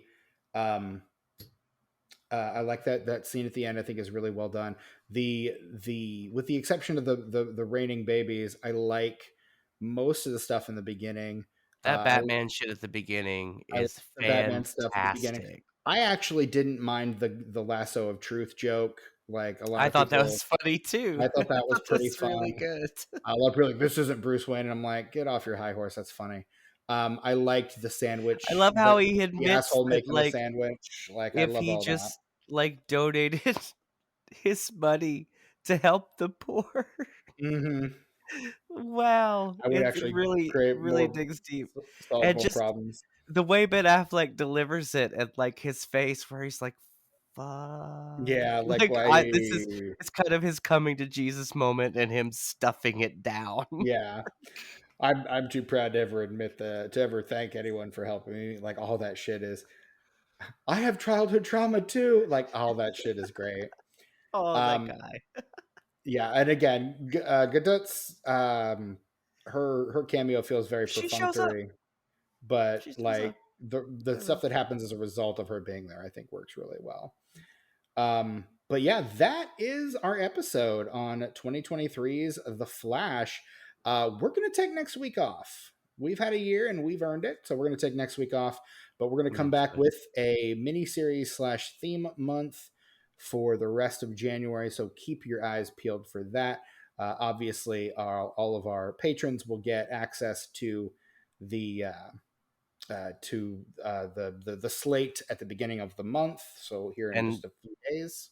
and patrons, watch out for a very special unenfranchised this month. One I've been looking forward to for a long, long time. One that has been uncharacteristically moved forward many times, no matter how annoying and insistent I am about it. Yeah, But it's he's been happening. this. It's This is the happening in wheel. This is the January. wheel he's been squeaking the longest. Honestly. Okay, it's happening. So go to the Patreon, become a patron, and find out what that is, because I assure you, if you I feel are like you should announce it to lock it in. That way we can't No, change no, no, it. no, no, no, no, no. if It's you locked in. It's locked in. All right. if you are a white male of a certain age, these are your people, for good or for ill. And I can't wait to talk about those people with all of our patrons. Speaking of which, you can join our Patreon at patreon.com/disenfranchpod for $5 a month. You can become a patron, get early access to our entire slate of movies, and early access to know if we have guests coming or not, and know who they are. And you also get bonus shows like Unenfranchised, Disenfranchised, Upsal Video Game Corner, Upsal Christianity Corner, and so many more. Just $5. Patreon.com/disenfranchpod. You can shoot us an email, disenfranchpod@gmail.com. Let us know how we're doing or what failed franchise starters you want to see us cover. We got an email from a good friend of the show and patron, Norvin. He's requesting an episode. We got to put it on the schedule for next year, guys. What It's is it? gotta. You have access to the email, you know. Yeah, but I've been busy. Can you tell it to me in ASL? I'll just type it in the thing. Type it in the chat. Okay, But everybody's typing it. Prepare for my reaction. but I think you're Typing. gonna like this one. So yeah, there you go.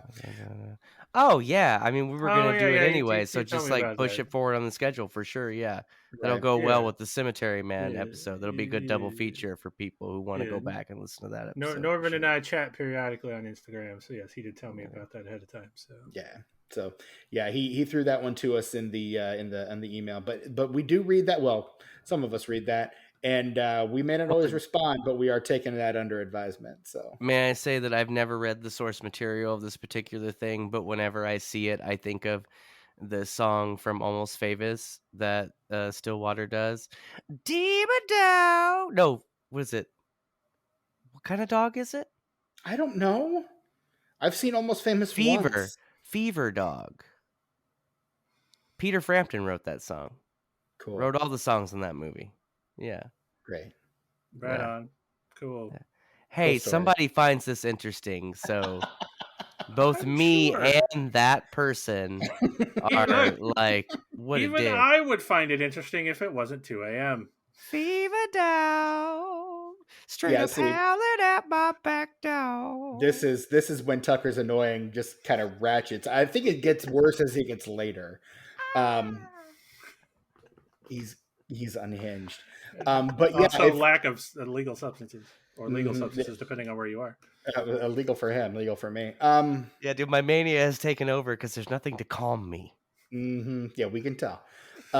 Look, if you let me end this, then you I can would have all the never let you substances you end want. this. I will End it, never let you Steven. end End this it. podcast. I've got shit to do first. You can hit Look, us up my on. Tuck Mugs bit is going to be 30 minutes long, so get ready for that. Okay, Brett and I are gonna unplug and just wander off, and you're gonna end this whole fucking show by yourself. I'm out. Um, we you oh god, I don't even know where the fuck I am right now. You can shoot us an email, rate us and review us on Apple Podcasts, Spotify, wherever you get your podcast.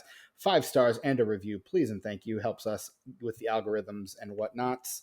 And then you can find us on most forms of social media, specifically Blue Sky, Instagram, Facebook, and Letterboxd at Disenfranch Pod. I am your host, Stephen Foxworthy. You can find me on Instagram, Letterboxd, and Blue Sky at Chewy Walrus. Also, make sure you check out the most recent episode of The Pod and the Pendulum, where Mike and I and Rachel talk about a little movie called A Muppet Christmas Carol. And I get to just throw up my love for Muppets all over that show, like I did on our show last July. Brett, where can we find you on social media these days? You can find me on Instagram and Letterboxd at sus_warlock, and then you can find me on Blue Ski at sus_warlock without the underscore. Tucker?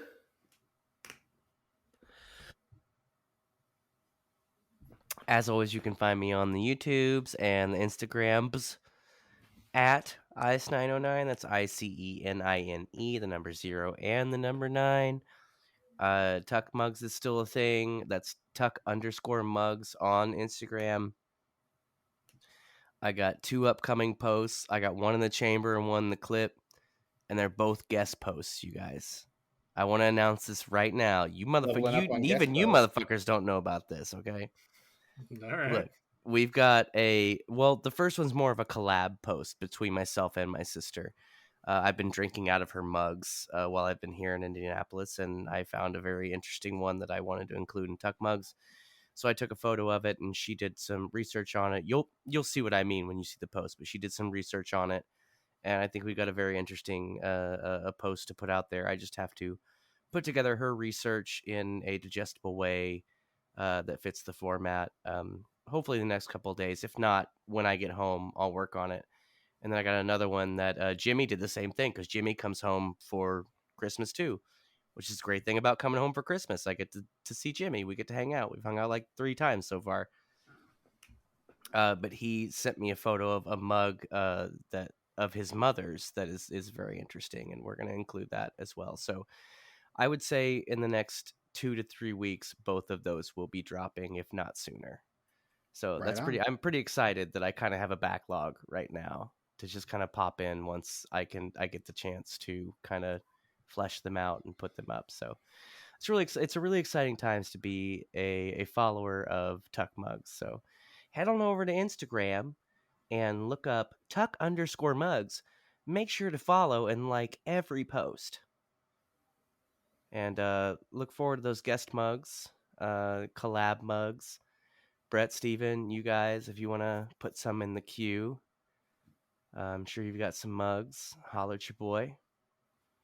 And yeah, that's it. Good job, you guys. We fucking you guys. We fucking guys. Hey, you guys. Hey, you guys. Fucking, we did it, you guys. Oh, yeah, we did. So that is our episode. This has been the Disenfranchised Podcast. I'm your host, Stephen Foxworthy.